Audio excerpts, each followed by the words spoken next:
तो हमारा जो मन है, किसी ने पूछा कि मन जो है हमारा, ये मन लगता नहीं। हम परमात्मा से जुड़ना चाहते हैं, परमात्मा को याद करना चाहते हैं, परमात्मा से प्रार्थना करने में हम तो लग जाते हैं, पर प्रार्थना करते करते बीच में विचार बहुत सारे आ जाते हैं। क्यों? क्योंकि हम समाज में बहुत सारे कार्यों से जुड़े हुए लोग हैं, सभी जुड़े हुए, आप भी जुड़े हुए हैं, मैं भी जुड़ा हुआ हूँ।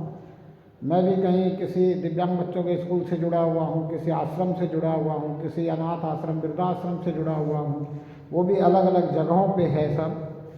तो कुछ ना कुछ व्यवस्थाओं में अगर आप लगे हुए हैं तो विचार आएंगे। विचार अगर आ भी रहे हैं तो ये किस विषय पे आ रहे हैं? समाज के लिए, समाज की सेवा के लिए, इस संसार की सेवा के लिए, जीव मात्र की सेवा के लिए, सृष्टि मात्र की सेवा के लिए। तो कोई कुछ इसमें गलत नहीं है। क्यों? क्योंकि कल मैंने बताया था कि जितना भी हम इस संसार में जो भी कुछ कर रहे हैं, ये सब क्या कर रहे हैं? सेवा। ये सब हमें कब सेवा लगती है? जब हम ये समझ जाते हैं, जान लेते हैं और मान लेते हैं कि ये सब कुछ परमात्मा का है। जब ये सब कुछ परमात्मा का है तो हम जो भी कुछ कर रहे हैं वो परमात्मा के लिए कर रहे हैं। ये पूरा संसार परमात्मा का मंदिर है, परमात्मा का घर है। परमात्मा कण कण में है, कोई ऐसी जगह नहीं जिसमें परमात्मा नहीं है, कोई ऐसा जीव नहीं जिसमें परमात्मा नहीं है, कोई ऐसा चेतन अचेतन, सब में परमात्मा है। तो जो भी हम करें वो हमारी सेवा है। तो विचार आए अगर इन सेवाओं के लिए तो कोई दिक्कत नहीं है, हमें अपनी प्रार्थना करते रहना चाहिए। इसलिए मैंने कल कहा कि प्रार्थना करते हुए सभी कामों को करते रहो। अब प्रार्थना करते हुए सभी कामों को कर सकते हैं हम, एक साथ में 2-3 काम तो कर सकते हैं, करते भी हैं। कभी हम हाथ से कुछ काम करते हुए और भी विचार कर लेते हैं बुद्धि से, कहीं हमारा ध्यान और भी हम लगा देते हैं कुछ और काम करते हुए, जिस काम में हम पारंगत हो जाते हैं। जैसे हम साइकिल चलाना अगर बढ़िया से सीख गए, कार चलाना बढ़िया से सीख गए, तो हम साइकिल चलाते हुए और भी बातें सोच लेते हैं, हम कार चलाते हुए और भी बातें सोच लेते हैं, हम कार चलाते हुए फ़ोन से भी बातें कर लेते हैं। करते हैं कि नहीं करते? तो हम परमात्मा से प्रार्थना करते हुए, परमात्मा की प्रार्थना में लगे हुए भी और सब काम दुनिया के कर सकते हैं। पर ये कब होगा? जब हमें पूरा विश्वास परमात्मा पे होगा। और पूरा विश्वास परमात्मा पे हमें जो होना है वो तभी संभव है जब हमें परमात्मा की कृपा का अनुभव हो। छोटी छोटी बातों पे परमात्मा का कृपा का अनुभव होता है। जैसे हमें कहीं जाना हो और समय पे पहुंचना हो, और समय पे अगर हमें सवारी मिल जाए, समय पे सारी व्यवस्थाएं बन जाए, तो हम क्या कहते हैं? परमात्मा की कृपा हो गई। और अगर हम लेट पहुंचे तो भी हम ये समझते हैं कि परमात्मा की कृपा हो गई। क्यों? क्योंकि हम देर पहुंचे लेकिन दुरुस्त पहुंचे। कभी कभी ऐसा होता है कि हमें लगता है कि देर हो रही है, हम भाव विवल हो रहे होते हैं कि अरे वहाँ पहुँचने में देर हो जाएगी, पर जब वहाँ पहुँचते हैं तो पता चलता है कि हम देर से आए, ये भी अच्छा हुआ। अगर हम जल्दी आ भी जाते तो भी जो जिस कार्य के लिए हम आए हैं, ये कार्य देर से ही संपन्न होना था। तो ये सब बातों से जब हमें परमात्मा की कृपा का अनुभव होने लगता है तो हमें पूरा विश्वास हो जाता है परमात्मा पे।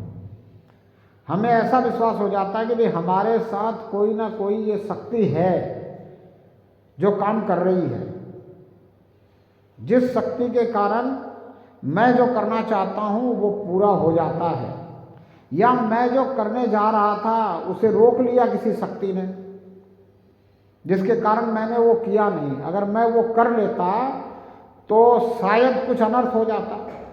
ऐसा भी होता है, कभी कभी पता चलता है कि भाई मैं उस बस में चढ़ने वाला था और उस बस में नहीं चढ़ पाया, किसी कारण से वो बस छूट गई। फिर पता चला कि भाई उस बस का तो एक्सीडेंट हो गया। तो जब बस नहीं पकड़ पाते हैं तो हम क्या सोचते हैं? बोला अरे ये तो गड़बड़ हो गया, हमारी बस छूट गई, परमात्मा ने ये क्या कर दिया, हमें तो वहाँ पहुँचना था। पर जब थोड़ी देर बाद ही अगर हमें ये समाचार मिले कि भाई वो बस तो एक्सीडेंट हो गई, तो फिर हम समझ जाते भाई परमात्मा की कितनी कृपा है कि ये बस तो छुड़वा दी। बस वहाँ जाकर के आगे जो है गड़बड़ होने वाली थी, ये परमात्मा को तो पहले से पता है, लेकिन ये बस छुड़वा करके मुझे अब दूसरी बस में मैं पहुँच जाऊँगा। जो होना है वो परमात्मा जानता है। इसलिए संत महात्मा कहते हैं, बोला अपने आप को परमात्मा के भरोसे सौंप दे। आशा एक राम जी की, दूसरी आशा छोड़ दे। एक आशा राम जी की लगा ले कि जैसा राम जी करेंगे वैसा होगा, जैसा राम जी करवाएंगे ये शरीर से होता चला जाएगा। आशा एक राम जी की, दूसरी आशा छोड़ दी। संतों ने बहुत सुंदर एक भजन बनाया, बोले सीताराम सीताराम सीताराम कहिए, और जाही विधि राखे राम ताही विधि रहिए। लेकिन हमने उल्टा कर लिया। हम क्या सोचते हैं, सीताराम सीताराम सीताराम कहिए, और जाही विधि हम चाहें ताही विधि चलिए। हम क्या सोचते हैं, हम सोचते हैं कि हम परमात्मा को याद करें और जैसे हम चाहते हैं चलना वैसे ही परमात्मा हमें चला दे, और जैसा हम चाहते हैं वैसा चलाने के बाद भी सब कुछ अच्छा होता रहे, ये तो संभव नहीं है। क्यों? क्योंकि हम जब चलेंगे तो किसके भरोसे चलेंगे? मन के भरोसे चलेंगे, बुद्धि के भरोसे चलेंगे। हमारा मन जो है वो क्या है, संकल्प विकल्प करता है। मन क्या करता है, संकल्प विकल्प। मन कभी कहता है ऐसा कर लूँ तो ठीक होगा, कभी कहता है ऐसा नहीं करूँ तो ठीक होगा, कभी मन सोचता है ऐसा कर लूँ तो ऐसा हो जाएगा, कभी मन कहता है ऐसा कर लूँ तो ऐसा भी हो सकता है।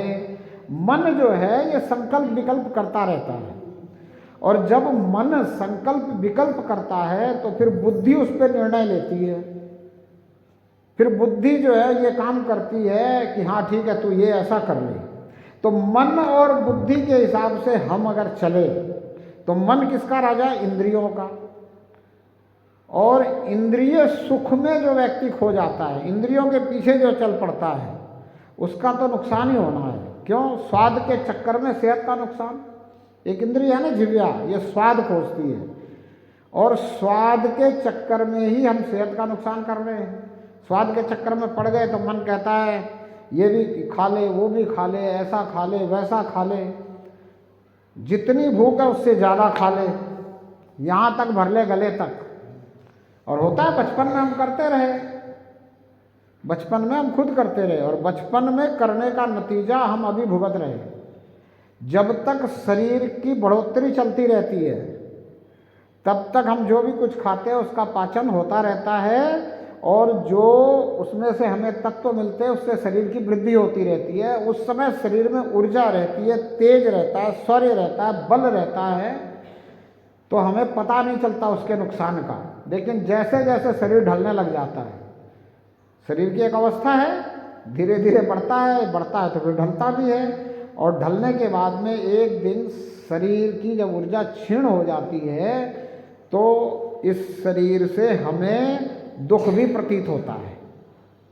जो शरीर 30-40 साल की उम्र तक हमें बहुत आनंदित करता रहता है, हमें बहुत अच्छा लगता है, इस शरीर से हम कुछ भी कर लेते हैं, सब कुछ शरीर सह लेता है। शरीर ठंड को, गर्मी को, धूप को, पसीने को, और मतलब खेल खेल में अगर हम अपनी सारी ऊर्जा भी लगा दें शरीर की तो भी शरीर सह लेता है। लेकिन जब शरीर ढलने लग जाता है तब हम ना खेल सकते हैं, ना हम वो कर सकते हैं जैसे पहले कर लिया, जो मर्जी आई वो खा लिया पी लिया। तो ये स्वाद के चक्कर में हमने अपना शरीर खराब किया, तो वो हमें भुगतना पड़ता है। कब? जब शरीर धीरे धीरे ढलने लग जाता है। तो आज माता पिता को ये समझना चाहिए और अपने बच्चों को ये समझाना चाहिए। मैं कल भी ये बात कह रहा था कि जो भुक्त भोगी है ना, वो अगर समझाए तो समझने वाले समझ जाएंगे। क्यों? क्योंकि समझाने वाला भी उसी हिसाब से समझाएगा भी ना, क्योंकि वो जानता है कि मैंने जो कुछ खान पान लिया उसका मेरे शरीर पे क्या असर पड़ा, क्यों मुझे शुगर हुई, क्यों मुझे बीपी हुई, क्यों मुझे ये बीमारी हुई, कैसे बीमारी हुई, कैसे कैसे हमने क्या क्या खाया, तो हमने बीमारी को निमंत्रण दिया, आमंत्रण दिया बीमारी को, बुलाया, बोला आजा हमारे शरीर में। खान पान हमने सही रखा नहीं। जबकि संत महात्मा कहते हैं कि जैसा आहार होगा वैसा ही विचार होगा। तो एक तो खान पान से हमारा स्वास्थ्य बिगड़ा, ऊपर से विचार भी बिगड़ते हैं। जैसा आहार होगा वैसा ही विचार होगा, जैसा खाओ अन्न वैसा रहे मन। तो अन्न जो है अच्छा होना चाहिए, पौष्टिक होना चाहिए, शुद्ध होना चाहिए, और अन्न को बनाने वाला जो है उसके मन भी पवित्र होना चाहिए। उसके अंदर भी ये भाव होना चाहिए कि मेरे बच्चे इसको खाएंगे, मेरे परिवार वाले इसको खाएंगे तो उनकी सेहत अच्छी होनी चाहिए, उनके अंदर स्वास्थ्य आना चाहिए, वो निरोगी होने चाहिए। अब बताओ, होटल में आप जाते हो, होटल वाला ये सोच के भोजन थोड़ी बनाता है कि खाने वाले को निरोगिता आनी चाहिए, खाने वाले का स्वास्थ्य अच्छा रहना चाहिए, या खाने वाले को जो है बीमारी नहीं होनी चाहिए। वो होटल वाला तो ये सोच के बनाता है कि जितने कम पैसे में बना दूँ, जितना चटकदार मटकदार बना दूँ, सब लोग खा जाए और मुझे धन मिल जाए इसके बदले में। 10 रुपया लगा के 100 रुपया कमा लो। तब उसका भाव जहाँ है उस अन्न पे उसका प्रभाव पड़ता है। इसी कारण आप भी फिर हाय हाय में लगे रहते हैं। आपको भी ऐसा लगता है कि मैं और धन कमा लूँ, और धन कमा लूँ, कहाँ से धन कमा लूँ। धन की ज़रूरत है, धन कमाना चाहिए, लेकिन सच्चाई ईमानदारी से कर्म करते हुए जितना धन मिल जाए उसमें संतोष करना चाहिए। जैसे तैसे धन नहीं कमाना चाहिए, जैसे तैसे कमाया हुआ धन।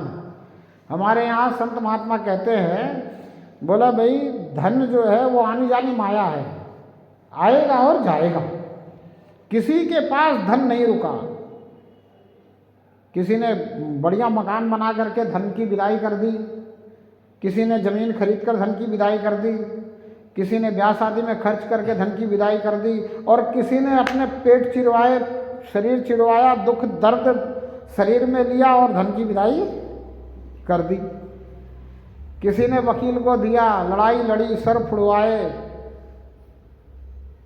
और धन की विदाई कर दी। तो बोले धन आनी जानी माया, जाएगा किसी न किसी तरह से। तो बोला सच्चाई ईमानदारी से जो धन है कमाया हुआ वो सुख के संसाधन दे के जाएगा। वो जो सच्चाई ईमानदारी से हमने धन कमाया है ना, वो उसमें जो मकान बनेगा, उस मकान में रह करके जो आनंद होगा, जो संतुष्टि होगी, जो संतोष होगा, जो शांति होगी, जो प्रेम होगा, जो सौहार्द होगा, जो भाईचारा होगा, जो भाई भाई में प्रेम होगा, वो सुख देने वाला होगा। लेकिन अगर हमने बेईमानी से धन कमाया, हालांकि वो धन मिला अपने किस्मत का ही है, अपने भाग्य का ही है, भाग्य से ज़्यादा किसी को कुछ नहीं मिलता।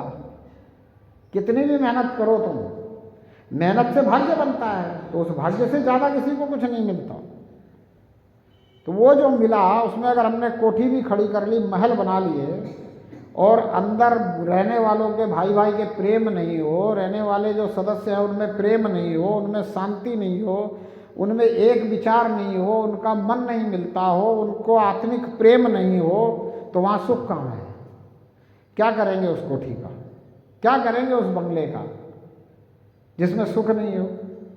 तो संत कहते हैं भाई जो सच्चाई ईमानदारी से कमाया हुआ धन है वो सुख दे के जाता है, और जो बेईमानी से कमाया हुआ धन है, छल कपट से कमाया हुआ धन है, जो और किसी तरह से कमाया हुआ धन है, या झूठ बोल करके कमाया हुआ धन है, वो सब क्या है? दुख दे के जाता है। तो आप ये ध्यान रख लो कि आपने अगर झूठ बोल के कमाया, बेईमानी से कमाया, छल कपट से कमाया, किसी और का छीन के लाया, वो आपको दुख देने वाला है, दुख देकर जाने वाला है। यानी कि आपने अगर धन कहीं से जैसे तैसे एकत्र कर लिया, ले लिया, हासिल कर लिया, तो आपने अपने लिए दुख एकत्र कर लिया। अब दुखी तो कोई रहना चाहता नहीं है, वो सोचता है कि मैं धन एकत्र कर लूँगा तो सुखी हो जाऊँगा। धन से आज तक कोई सुखी हुआ नहीं।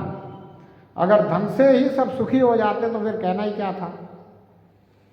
बहुत से धन वाले हैं, देखने वाले देखते भी हैं, आप लोगों की नज़रों में भी आता है, धन वाले ज़्यादा दुखी रहते हैं। और ज़्यादा करके दुखी काहे से रहते हैं? शरीर से। जो प्रथम सुख है निरोगी काया, वही सुख उनको नहीं मिलता। प्रथम सुख निरोगी काया, बाकी सारे सुख बाद में हैं। जिसका शरीर ही स्वस्थ नहीं हो, जिसका शरीर ही अच्छा नहीं हो, जिसका शरीर ही निरोगी नहीं हो, उसके पास कितना भी संसाधन पड़ा रहे, उसका सुख उसके किसी काम का है क्या? शरीर ठीक नहीं है, डॉक्टर ने कह दिया एक फुल्का और दाल का पानी खाना है, वो सारा कुछ पड़ा रहेगा, क्या फायदे का है? उसका क्या सुख ले सकता है? क्या स्वाद ले सकता है? कुछ नहीं ले सकता। दुनिया सब कुछ है आपके पास, डॉक्टर ने कह दिया एसी में नहीं सोना, क्या करोगे ऐसे धन का? सब कुछ है आपके पास, डॉक्टर ने कह दिया खाट पे नहीं सोना, डॉक्टर ने कह दिया गद्दे पे नहीं सोना, डॉक्टर ने कह दिया आपको जमीन पे सोना है, आपको तो कड़क चीज पे लेटना है, आपको तो तख्त पे सीधा लेटना है, क्या करोगे ऐसे धन का? देख रहे हो कि नहीं, ऐसा ही हो रहा है कि नहीं? जितने ज्यादा धनवान हैं उनको उतना ही ज्यादा शारीरिक दुख है। ये हमेशा देखने को मिलता है। कोई 1-8% कोई अपवाद होगा धन वाला, जिसके पास प्रचुर धन भी है और वो स्वस्थ भी है। वो अगर ऐसा है तो वो अपने प्रारब्ध के लिए है, नहीं तो वो अच्छा कर्म इस जन्म में भी कर रहा है।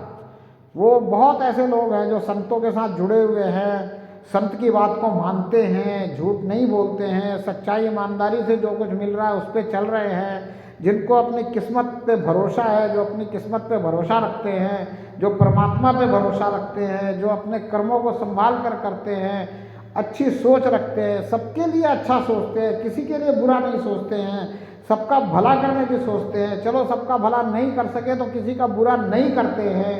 ऐसे लोग जो है कोई 1-2% वो बिल्कुल सही मिलते हैं।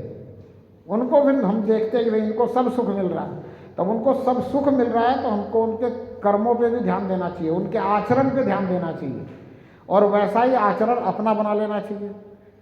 अब हम रामायण पढ़ते हैं, महाभारत पढ़ते हैं, राम जी की बात करते हैं, राम जी को मर्यादा पुरुषोत्तम कहते हैं, हम राम बनने की कोशिश नहीं करते। हम सीता के विषय में पढ़ते हैं, पतिव्रता नारी अनुसुईया आदि आदि सबके बारे में पढ़ते हैं, सोचते हैं, सुनते हैं, पर वो ऐसा बनने की कोशिश नहीं करते। हम मीरा की कथा सुनते हैं, बहुत अच्छा लगता है। मीरा की जब बात होती है, मीरा की कथा सुनते हैं, बड़ी अच्छी बात लगती है, पर हम मीरा बन जाए ऐसा कोई नहीं सोचता।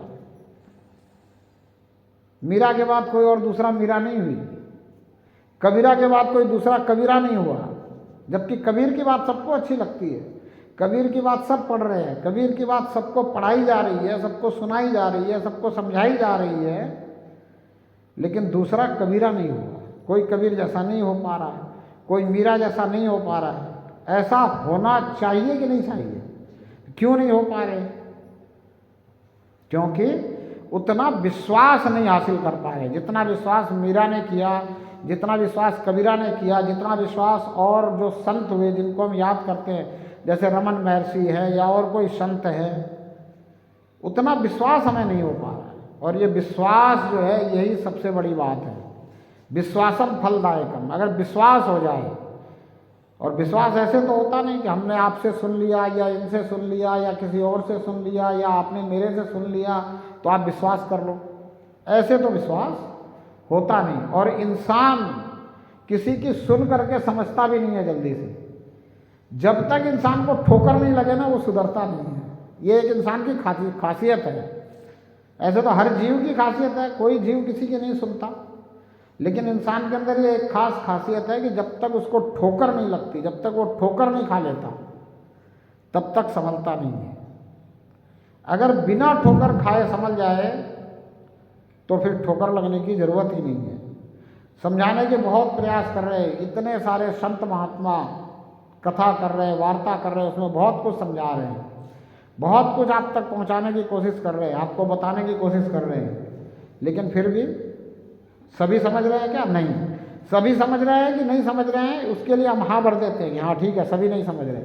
खुद के लिए हम समझ रहे हैं कि नहीं? हम समझ गए क्या? हमने पूरा विश्वास कर लिया क्या परमात्मा पे? हमने झूठ बोलना बंद कर दिया क्या? हम पूरी तरह से सत्यवादी हो गए क्या? हम पूरी तरह से किस्मत के भरोसे हैं क्या? हम पूरी तरह से भाग्य के भरोसे हैं क्या?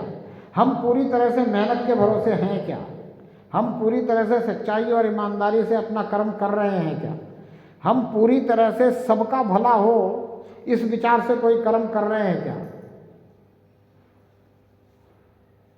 तो जब अपने अंदर व्यक्ति ये चीज़ें लागू कर ले, चलने लग जाए, तो फिर वो ठोकर नहीं खाएगा। कई बार लोग कहते हैं, बोला महाराज जी कोई समझता नहीं है। मैं कहा समझता तो सभी है, सबको समझना ही पड़ता है। कोई आज समझ जाएगा, कोई कल समझ जाएगा, कोई बिल्कुल लास्ट में जाके समझेगा। समझते सभी हैं। कई लोग ऐसे समय में जाके समझते जब किसी को समझाने लायक नहीं रहते, ठोकर खा खा के समझते हैं। और जिसको परमात्मा समझाना चाहे वो समझ जाता है। लेकिन अब परमात्मा का समझाने का तरीका ऐसा है, ठोकर वाला ही है। परमात्मा की लाठी में आवाज़ नहीं है। परमात्मा की लाठी चलती है, बिना आवाज़ की लाठी है, इसलिए वो दिखती नहीं है। तो इसलिए हम पहले नहीं समझते, नहीं तो दूसरे को लगती हुई दिख जाए, अंधे को देख करके हम समझ जाएं कि भाई ये इसको अंधा शरीर क्यों मिला, क्यों इसको परमात्मा ने ऐसा शरीर दिया, मेरे जैसा अच्छा शरीर क्यों नहीं दिया। तो संत महात्मा कहते हैं भाई पुण्य पहले जन्मों में इसके कर्मों का फल है ये कि इसको अंधा शरीर मिला है, इसको गूंगा बहरा शरीर मिला, इसको लंगड़ा लूला शरीर मिला। इसके शरीर में ये जो कमियां हैं, जिस कमी के साथ ये इस शरीर में आया है, जिस कमी के साथ इसका शरीर जन्मा है, वो इसके पूर्व जन्मों के कर्मों का फल है। अगर इस बात को हम देख करके समझ जाएं तो हम अपने कर्म अच्छे करने लग जाएंगे, हम सच्चे कर्म करने लग जाएंगे, हम झूठ बोलना बंद कर देंगे। संत तो बार बार समझाने की कोशिश करते हैं, कहते हैं बोला झूठ बराबर पाप नहीं है, साँच बराबर तप नहीं है। झूठ के बराबर पाप नहीं है और सत्य के बराबर तप नहीं है। बोले झूठ अगर आप बोल रहे हो तो एक झूठ आपको छिपाने के लिए और 100 झूठ बोलने पड़ते हैं। एक झूठ को छिपाने के लिए और 100 झूठ, मतलब पाप के ऊपर और पाप के ऊपर और पाप करना पड़ता है। लेकिन अगर आपने एक बात सच बोलनी शुरू कर दी, सत्य बोल दिया, तो फिर झूठ बोलने की जरूरत नहीं है। साँच बराबर तप नहीं, झूठ बराबर पाप, और जाके हृदय साँच है ताके हृदय आप। बोले जिसके हृदय में सत्य बस गया है, जो सत्यवादी हो गया है, जो बिल्कुल सच्चाई पे चलने का प्रण कर चुका है, उसके अंदर परमात्मा अपने आप ही सब कुछ करने लग जाता है। परमात्मा तो सबके अंदर है, लेकिन जो सत्यवादी हो गया, जिसने परमात्मा पे पूर्ण विश्वास कर लिया, उसके अंदर से फिर परमात्मा अपने आप करवाने लग जाता है। फिर वो व्यक्ति से ऐसे ऐसे अच्छे काम होते हैं कि लोगों को दिखते भी है कि सबसे अच्छा काम किया है। वो व्यक्ति जब शरीर पूरा कर जाता है, वो आत्मा जब इस यहाँ से चली जाती है, तब भी लोग उसका गुणगान करते हैं।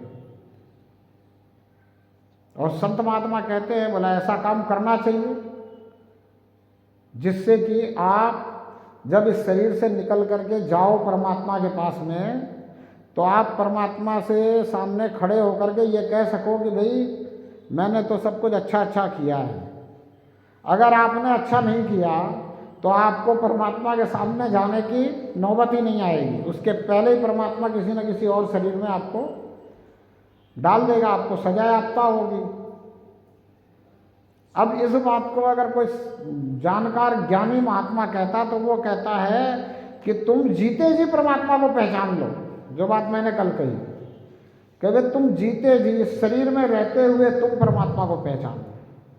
इस शरीर में रहते हुए अगर तुमने इस शरीर में रहते हुए परमात्मा को पहचान लिया तो फिर तुम परमात्मा से हमेशा जुड़े रहोगे, और फिर जो वही होगा जो परमात्मा करवाएगा तो सबसे अच्छा होगा।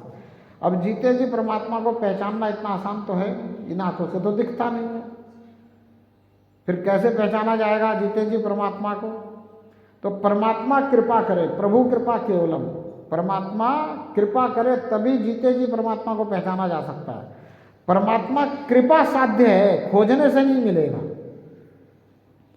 खोजने से परमात्मा नहीं मिलेगा। परमात्मा कैसे मिलेगा? तो संतों ने कहा कि जिन प्रेम कियो तिन प्रभु पाए। नानक जी कहते हैं जिसने प्रेम किया वो परमात्मा को पा लिया। पा लिया का मतलब क्या है? पहचान लिया। शास्त्रों में लिखा है प्राप्तस्य प्राप्तम। बोला जो प्राप्त है इसी को प्राप्त करना है। जो प्राप्त है इसी को प्राप्त करना है, इसका मतलब कि जो है मेरे सबसे नज़दीक है, मैं इसमें हूँ, ये मुझ में है, इसको सिर्फ पहचानना है। अब इसके पहचान के लिए वही तीसरी आँख मैंने कल बताया, तीसरी आँख खुलनी चाहिए, तीसरा नेत्र खुलना चाहिए, इस आत्मा की दृष्टि खुलनी चाहिए, जिसके लिए संत कहते हैं, बोला है नियरे सूझत नहीं धृग धृग ऐसो जिंद, और कहे तुलसी इस संसार को हो मोतिया भिंद। रामायण आप लोगों ने पढ़ी होगी तो उसमें ये आ रहा है वर्णन। तुलसीदास जी कहते हैं, बोला नज़दीक है नियरे, बोला सूझत नहीं दिख रहा है। क्यों नहीं दिख रहा है? तो बोला हो मोतियाबिंद, बोला तुम्हें मोतियाबिंद हुआ है। अब इन आंखों में मोतियाबिंद नहीं है, इन आंखों से नहीं दिखेगा। मोतियाबिंद कौन सी आंख को है? तीसरी आंख को। सबको है, किसी एक को नहीं है, सबको है। और सबको इस मोतियाबिंद का इलाज करना चाहिए इस शरीर में रहते हुए। यही मूल उद्देश्य है इस मनुष्य जीवन का। इसीलिए कहते हैं कि मनुष्य जीवन पाने के लिए देवता भी तरसते हैं। देवताओं की भी योनि है, हम देवताओं की पूजा करते हैं। देवता और परमात्मा दोनों में अंतर है। देवता और परमात्मा दोनों में अंतर है। देवता का जो उल्टा शब्द है वो है दानव। सतयुग में देवताओं की और दानवों की लड़ाई होती रही, देव दानवों की लड़ाई होती रही। सतयुग में देवता और दानवों की लड़ाई होती रही। परमात्मा की लड़ाई किसी से सुनी है क्या आज तक? परमात्मा का कोई दुश्मन है क्या? परमात्मा के सामने कोई खड़ा होने वाला है क्या? नहीं है। परमात्मा अद्वितीय है, परमात्मा के जैसा कोई नहीं है। परमात्मा जैसा है, परमात्मा के जैसा कोई भी नहीं है। कहने के लिए कहे कोई कुछ भी कि भाई परमात्मा ने मनुष्य को अपने जैसा बनाया है, कहने के लिए कह देते हैं, लेकिन ऐसा है नहीं। आज तक परमात्मा के साथ किसी की लड़ाई किसी ने सुनी? कहीं कोई लिख पाया? किसी ने कल्पना भी नहीं करी कि परमात्मा से कोई लड़ सकता है। देवताओं की लड़ाई लिख दी, देवताओं और दानवों की लड़ाई हुई। तो इसका मतलब देवता और परमात्मा में अंतर है। और इन्हीं देवताओं के लिए संत कहते हैं कि देवता भी मनुष्य योनि में आने को तरसते, यानी 84 लाख योनियों में से देवताओं की भी एक योनि है। जो बहुत अच्छे कर्म करते हैं वो देव योनि में आ जाते हैं, या हम उनको देवता मान लेते हैं। वो देवता भी मनुष्य योनि में दोबारा आने को तरसते हैं। क्यों? क्योंकि वो जानते हैं कि हमने बहुत अच्छे कर्म तो किए इस मनुष्य योनि में, जिससे देवता बन गए, पर वो काम नहीं किया जो करना था। क्या काम करना था? प्रार्थना करनी थी परमात्मा से कि ये जो तीसरा नेत्र है अंदर का, जिसको मोतियाबिंद हुआ है, जिसके कारण तू दिखाई नहीं पड़ रहा है, ये मोतियाबिंद का इलाज तू कर दे। तू ही कर सकता है, दूसरा कोई नहीं कर सकता। और करता भी यही है। कब करता है? जब हम पूरी तरह से इसके समर्पित हो जाते हैं। प्रेम में क्या होता है? समर्पण होता है। देखो, समाज की, संसार की बात बताता हूँ एक। प्रेम संसार में भी हम करते हैं एक दूसरे से, हम घर में भी एक दूसरे से प्रेम करते हैं। कई घरों में आत्मिक प्रेम होता है, बिल्कुल आत्मा से आत्मा का प्रेम होता है। जिस घर में आत्मा से आत्मा का प्रेम होता है वो एक दूसरे के प्रति समर्पित होते हैं, वो एक दूसरे को सुखी करना चाहते हैं, वो एक दूसरे से सुख पाना नहीं चाहते। जिस घर में जिसको आत्मिक प्रेम होगा वो एक दूसरे से सुख पाना नहीं चाहेंगे कि मुझे इससे सुख मिले, मुझे बेटे से सुख मिले, मुझे बहू से सुख मिले, मुझे बेटी से सुख मिले, मुझे पत्नी से सुख मिले, मुझे माँ से सुख मिले, मुझे बाप से सुख मिले। ऐसा नहीं भाव होता है। आत्मिक प्रेम में भाव होता है कि मैं इन सबको कैसे सुख दे दूँ, मैं इनको कैसे सुख पहुँचा दूँ, मैं इनको कैसे सुखी कर दूँ। तो जिस घर में आत्मिक प्रेम होता है ना, एक दूसरे का आत्मा से आत्मा का प्रेम होता है, वो घर हमेशा सुखी रहता है। क्यों? सब एक दूसरे को सुख पहुँचाने में लगे हुए हैं। बेटी भी सोच रही है कि मैं अपने पूरे सबको सुखी कर दूं, माँ बाप को सुखी कर दूं, मैं अपने भाई को भी सुखी कर दूं, भाभी को भी सुखी कर दूं, अपने आगे जो बच्चे हैं इनको भी सुखी कर दूं, ये भी सुखी हो जाए, ऐसी कुछ युक्ति कर दूं। बेटा भी सोचता है, बहू भी सोच रही है, सास भी सोच रही है, ससुरा भी सोच रहा है। सब एक ही बात सोच रहे हैं कि हम सब एक दूसरे को सुखी कर दें। इसको कहते हैं आत्म। अब जिस घर में ऐसे भाव उत्पन्न हो जाते हैं वहाँ बहुत प्रेम रहता है, वहाँ भरपूर सुख, आनंद, शांति सब कुछ रहती है। और जहाँ प्रेम का मतलब सिर्फ लालसा है, सिर्फ पाने की लालसा है कि ये मुझसे प्रेम कर रहा है तो मैं इससे कुछ ले लूँ, मैं इससे प्रेम कर रहा हूँ तो मैं इससे कुछ ले लूँ, जहाँ पाने की लालसा होती है कि मैं, बेटा मुझे सुखी कर दे, बेटा कहता बाप मुझे सुखी कर दे, माँ कहती है बहू मुझे सुखी कर दे, मुझे सुख पहुँचा दे, जहाँ पाने की लालसा होती है वहाँ गड़बड़ हो जाता है। इसलिए हमारे यहाँ जब शादी का बंधन होता है, विवाह का बंधन होता है, पानी ग्रहण संस्कार होता है, तो उसमें हम कहते हैं कि ये दो आत्माओं का मिलन हो रहा है। आत्मिक प्रेम की बात समझाई जाती है, आत्मिक प्रेम सिखाया जाता है। बोले ये शारीरिक बंधन नहीं है, ये दो आत्माओं का मिलन है। और जब वाकई में दो आत्माओं का मिलन हो जाता है तो वहाँ से जो गृहस्थ आश्रम शुरू होता है वो गृहस्थ आश्रम होता है, फिर वो घर नहीं होता, वो मंदिर होता है, मंदिर, स्वर्ग का मंदिर होता है, वो घर स्वर्ग हो जाता है। हनुमान जी लंका में गए हैं तो वो लंका के सब घर देख रहे हैं, तो वहाँ क्या कहते हैं, तुलसीदास जी ने लिखा है कि हनुमान जी मंदिर मंदिर प्रतिकर शोधा। अब बताओ जितने घर हैं सबको मंदिर कह रहे हैं, मतलब मंदिर मंदिर प्रतिकर शोधा, जहां तहां अगणित जोधा। बोला हनुमान जी जिस भी मंदिर में देखते हैं उस मंदिर में अनगिनत योद्धा हैं, अनगिनत पहलवान हैं, युद्ध लड़ने वाले हैं, लेकिन उसको मंदिर कह रहे हैं। क्यों मंदिर कह रहे हैं पता है? एक खासियत है, बुरे लोग आपस में मिल करके रह लेते हैं, बुरे लोग एक दूसरे से बड़ा प्रेम कर लेते हैं, मिल के रह लेते हैं। चोरों का गिरोह सुना होगा, डाकुओं का गिरोह सुना होगा। डाकू सब आपस में मिल के रह लेते हैं कि नहीं रह लेते? जंगल में भी मिल के रह लेते हैं, कंदराओं में मिल के रह लेते हैं, गुफाओं में मिल के रह लेते हैं, और एक ही जगह में 10-10, 20-20, 50-50 डाकू इकट्ठे रह लेते हैं, इकट्ठे खा लेते हैं, इकट्ठे जी लेते हैं, इकट्ठे मर लेते हैं, इकट्ठे मारने को तैयार हो जाते हैं किसी को भी। लेकिन अभी तक मैंने कहीं ये नहीं सुना कि 50 संत एक जगह पे रहे हों और वो एक साथ चलते हों और एक साथ रहते हों। सुना हो तो बताओ, सुना है क्या? नहीं। तो जो बुरे लोग हैं, जिनके विचारिक बुराइयां हैं, वो आपस में मिलजुल के रहते हैं, तो उनका जो प्रेम है वो उसको मंदिर बना रहा है। इसलिए वो कह रहे मंदिर मंदिर प्रतिकर शोधा, जहां तहां अग्नि जोधा। बोला ये सब मुझे मंदिर दिखाई दे रहे हैं, इनमें आपस में बड़ा प्रेम है, राक्षसों में आपस में बड़ा प्रेम है, वो एक दूसरे के लिए मरने के लिए तैयार है, रावण के लिए सब मरने को तैयार है, रावण से सबको प्रेम है। देखो, तो बोला वो मंदिर है, तो जहां प्रेम है वहां मंदिर है। लेकिन जब विभीषण का घर देखा तो क्या देखा? बोला मंदिर मंदिर प्रतिकर शोधा, जहां तहां अगणित जोधा। लेकिन वहां क्या बोलते हैं? बोला एक भवन देखा। जब विभीषण के घर की बारी आई तो क्या हुआ? भवन देखा, भवन। क्या देखा? भवन। और उस भवन के आगे क्या देखा? तुलसी का पौधा।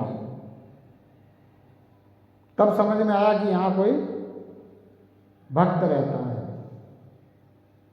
यहाँ कोई भक्त वत्सल रहता है। तो उस भवन को छोड़ दिया, बाकी सारे मंदिरों को जला दिया। जला दिया कि नहीं जला दिया? एक भवन को छोड़ दिया और बाकी सारे मंदिरों को जला दिया। तो जहाँ प्रेम है उसको वो मंदिर बता रहे हैं। तो कहने का मतलब अगर अपना घर भी मंदिर बनाना है तो आपस में प्रेम रखो, लेकिन वैसा प्रेम मत रखो जैसा राक्षस रखते हैं आपस में। जैसे चोरों का गिरोह होता है, डाकुओं का गिरोह होता है, ऐसा नहीं होना चाहिए। तो हमारा प्रेम कैसा? क्या हम संतों में प्रेम नहीं है क्या? संतों में प्रेम है, पर कैसा प्रेम है, किसके कारण प्रेम है? तो बोला परमात्मा के कारण प्रेम है।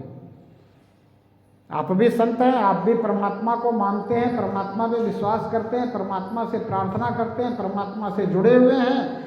मैं भी परमात्मा से जुड़ा हुआ हूँ, इसलिए आपका और मेरा नाता है, रिश्ता है। और राक्षसों को प्रेम काहे से है? संसार से, धन से। और वो आपस में इसलिए प्रेम करते हैं क्योंकि उन्हें धन चाहिए। कहते हैं संगठन में शक्ति होती है।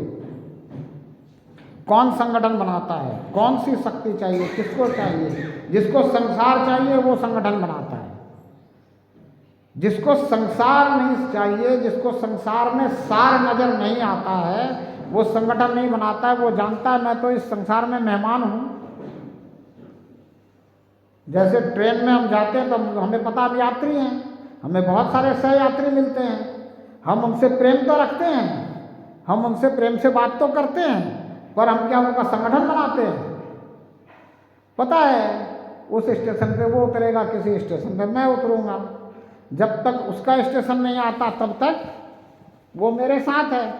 जब उसका स्टेशन आ जाएगा तो फिर वो मेरा साथ छोड़ देगा। तो ऐसे ही इस दुनिया में भी हम क्या हैं? यात्री हैं, मेहमान हैं। एक दूसरे का साथ छूटना है। जब तक है तब तक प्रेम से रहते हैं। क्यों?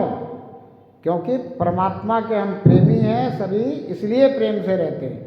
इसलिए प्रेम से नहीं रहते कि हमें एक दूसरे से अपना मतलब निकालना है। अब ये जो बुरे लोग हैं ये एक दूसरे से इसलिए प्रेम से रहते हैं कि मतलब निकालना है। अगर मतलब इनका नहीं निकलता हो तो क्या होता है? तो फिर इनका प्रेम खत्म हो जाता है। फिर एक गिरोह के कई गिरोह बन जाते हैं, फिर आपस में लड़ने लग जाते हैं। यही काम राक्षसों में था। एक राक्षस अपने आप को वर्चस्व दिखाने के लिए दूसरे राक्षस को मार रहा है, दबा रहा है, सबके ऊपर अपने वर्चस्व जमा रहा है। पर जो परमात्मा से प्रेम करने वाले हैं तो ऐसा नहीं करते।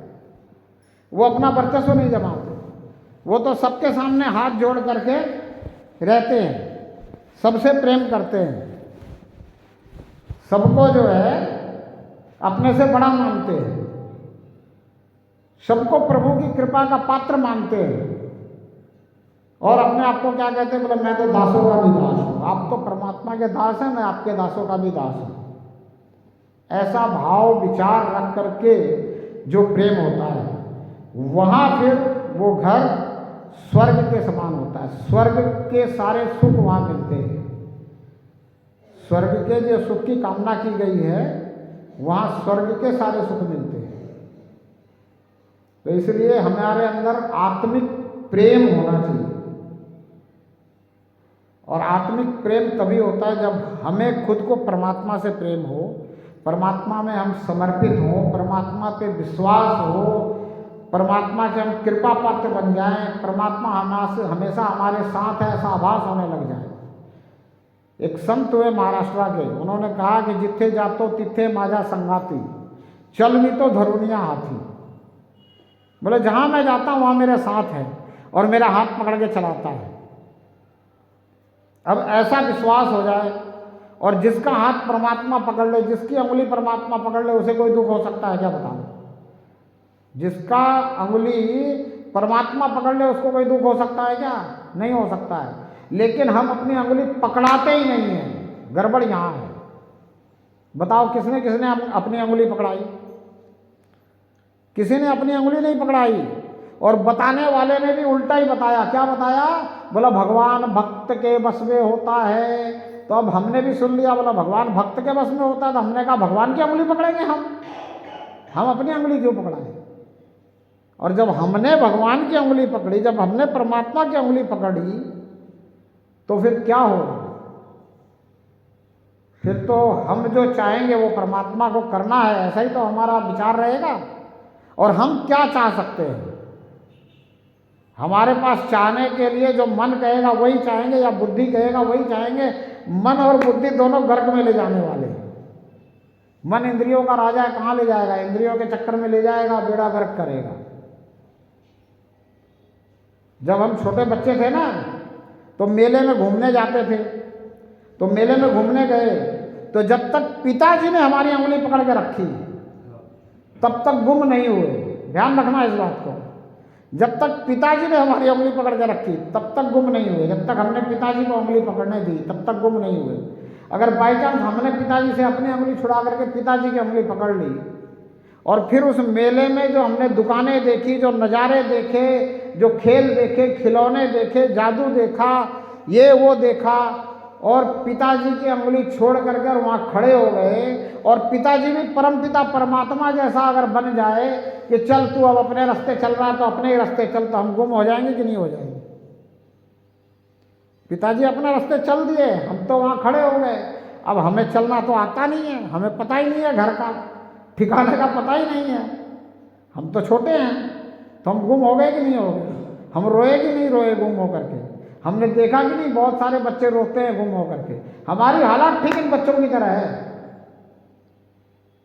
जरा सा हमें लगता है ना कि परमात्मा का सहारा मिलने लग गया, परमात्मा की कृपा बरसने लग गई, परमात्मा मुझ पर खुश हो गया, तो फिर हम वो बात याद कर लेते हैं कि परमात्मा भक्त के बस में होता है, और बस हम परमात्मा की उंगली पकड़ करके, परमात्मा का हाथ पकड़ करके और सोचते हैं बस परमात्मा मेरा तू ये काम कर दे, मेरा ये काम कर दे, मेरा ये काम कर दे, करवाना लग जाते हैं। और करवाते करवाते क्या होता है, हम इतना खो जाते हैं इस माया में कि वो हाथ छोड़ देते हैं, भूल जाते हैं, बिल्कुल दूर हो जाते हैं, बिल्कुल छोड़ देते हैं। अब इस माया की चकाचौंध में लग जाते हैं। अब हमें माया के कारण यश मिल रहा है, अब हमें माया के कारण सब लोग पूछ रहे हैं, अब हमारी इतनी लंबी पूछ लग गई। क्यों सब पूछ रहे हैं ना, बहुत लंबी पूछ हो गई। बोला भाई आपकी तो बहुत पूछ है, बहुत लंबी पूछ हो रही है आपकी। अब क्या हो गया, अब हम उसी में खो गए, छोड़ दिया हाथ। और जब छोड़ दिया हाथ तो फिर भरमे उस माया में, और जब फंसे, जब उलझे तो फिर रोए। रोए कि नहीं रोए? फिर रोते। यहाँ सबसे बड़ी गड़बड़ होती है। इसलिए मैं निवेदन करता हूँ कि अगर आपको परमात्मा की कृपा बरसती हुई नजर आती है, आपको ऐसा लगता है कि परमात्मा मुझ पर प्रसन्न हो गया है, परमात्मा मेरी हर बात मान रहा है, परमात्मा मेरी हर बात सुन रहा है, परमात्मा मुझे हर समाधान दे रहा है, तो अब परमात्मा का हाथ पकड़ने की मत सोचो। अब परमात्मा से प्रार्थना कर लो कि मेरी उंगली तू पकड़ ले और कभी छोड़ी ना, क्योंकि मेरे बस का नहीं है कि मैं तुझे पकड़ के रह जाऊं। मैं कभी भी इस माया में उलझ सकता हूं, मैं कभी भी इस मेले में खो सकता हूं। ये दुनिया संसार पूरा मेला है और मेले में झमेला है, और परमात्मा ने इस मेले का आनंद लेने के लिए हमें यहाँ भेजा है, लेकिन हम आनंद नहीं ले पा रहे। कैसे आनंद लेने के लिए भेजा? तो फिर एक राजा जनक का दृष्टांत देता हूँ। राजा जनक के पास एक संत आ गए। राजा जनक वैदेही कहे जाते थे, लेकिन राजा थे। अब राजा का दरबार भी लगता था, वहाँ लोग जो है अपनी अपनी मुसीबतें लेकर के, समस्याएं लेकर के, लड़ाइयाँ लेकर के, एक दूसरे के झगड़े लेके सब कुछ आते थे। तो राजा ने तो वो सब निपटारा करना था, राजा तो न्याय भी देना था। और राजा के दरबार में तो नाच गाना भी होता है, राजा के दरबार में तो सभाएं भी लगती है, राजा के दरबार में वो सब कुछ हो ही रहा था। और राजा जनक को लोग वैदेही कह रहे थे। अब एक संत थे, उनको ये समझ में नहीं आया कि इसको वैदेही कैसे कहते हैं, इसके यहाँ तो नाच गाना भी चल रहा है, ये तो न्याय भी कर रहा है, इसके यहाँ तो सभाएं भी लग रही हैं, और ये राजा है तो ये सबको देख रहा है कि कौन क्या कर रहा है, ये तो लोगों से टैक्स भी वसूल कर रहा है। भाई राजा का काम ही टैक्स वसूल करना है। अगर लोगों से टैक्स नहीं आएगा, लोगों से कर वसूली नहीं करेगा, तो राजा उनके लिए जो भी व्यवस्थाएं करनी है वो कैसे करेगा? तो बोले सब कुछ हो रहा है।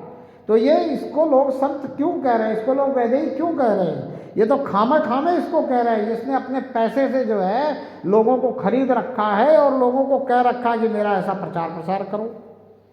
ये सोच करके, इस विचार से संत आ गए राजा जनक के दरबार में, और आकर के राजा जनक को कहते हैं, बोले राजन तू अपने आप को वैदेही कहलवाता है, लोग तुझे संत कहते हैं, लोग तुझे भक्त कहते हैं, मुझे तो नहीं लगता।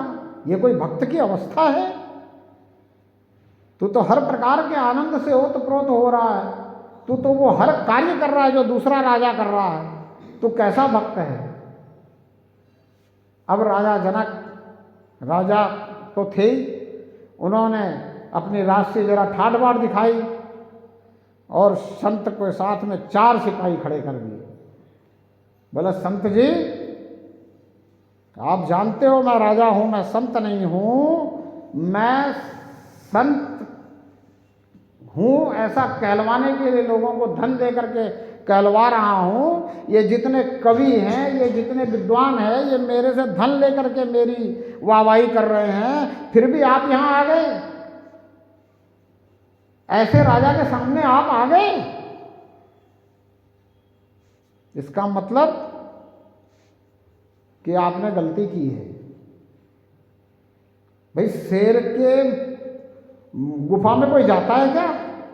पता है कि वो शेर है और वो बकरी बनने का, भेड़ बनने का नाटक कर रहा है, तो उस गुफा में कोई जाता है क्या?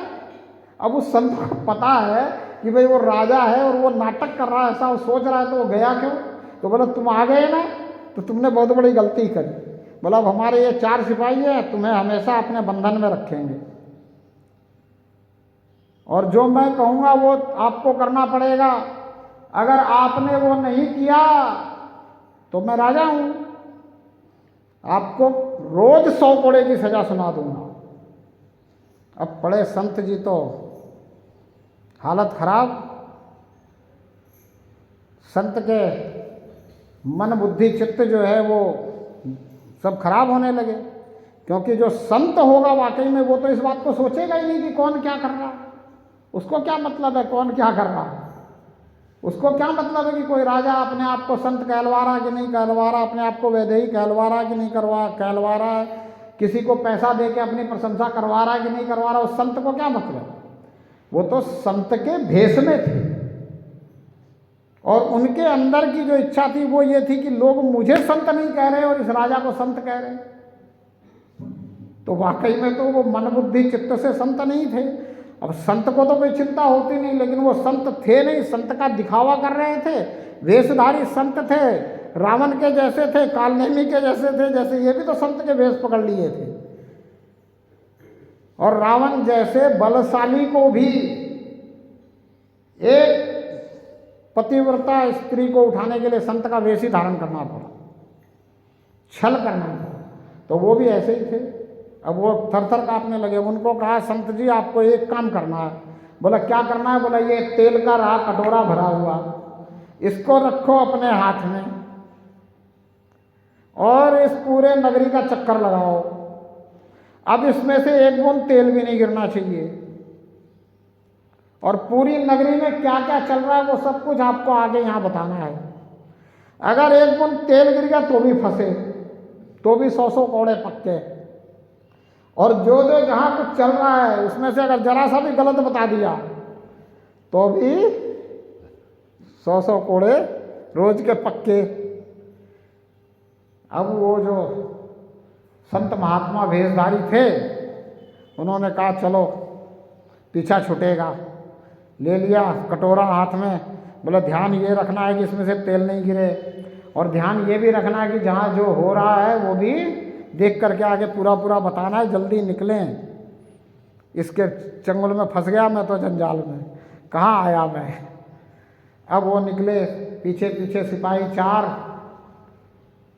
पूरा का पूरा ध्यान इस हाथ पे हथेली पे कि हाथ न हिल जाए, तेल न गिर जाए, और पूरा का पूरा ध्यान इस बात पे कि इस चौक पे क्या हो रहा है, उस चौक पे क्या हो रहा है, वहाँ क्या हो रहा है, वहाँ क्या हो रहा है। कुछ भी गलत नहीं बताना है, जो बताना है वो सही बताना है। घूम फिर करके आ गए। जब भय हो जाता ना तो भय का भूत बहुत भारी भूत है, भय का भूत भागता नहीं है, तो उनको तो भय का भूत लगा हुआ था। अब उन्होंने जो है पूरी तरह से ला करके तेल का कटोरा एक बूंद बिना गिराए राजा के सामने रख दिया, जनक जी के सामने। बोले ये लो जी आपका तेल। बोले ठीक है, इसमें तो पास हो गए। तेल का कटोरे से तो एक बूंद तेल का नहीं गिरा कुछ भी। अब बताओ कहाँ कहाँ क्या हो रहा था। अब उन्होंने जहां जहां जो कुछ हो रहा था सब बता दिया। अब राजा जनक उनसे पूछते हैं, बोला अब आप ये बताओ कि आपने ये सब कुछ देखा, देखते हुए तेल के कटोरे से आपका ध्यान हटा क्या? बोला नहीं जी, तेल के कटोरे से ध्यान नहीं हटा। मेरी तो अवस्था वैसी ही थी जैसे गगरी सर पे लेकर के माताएं पानी भरने जाती हैं, चार चार गगरियां सर पे रहती है, दोनों हाथ खाली रहता है, या फिर एक गगरी कमर से भी लगी रहती है, ये हाथ खाली रहता है, आपस में बातचीत करते हुए जाती है।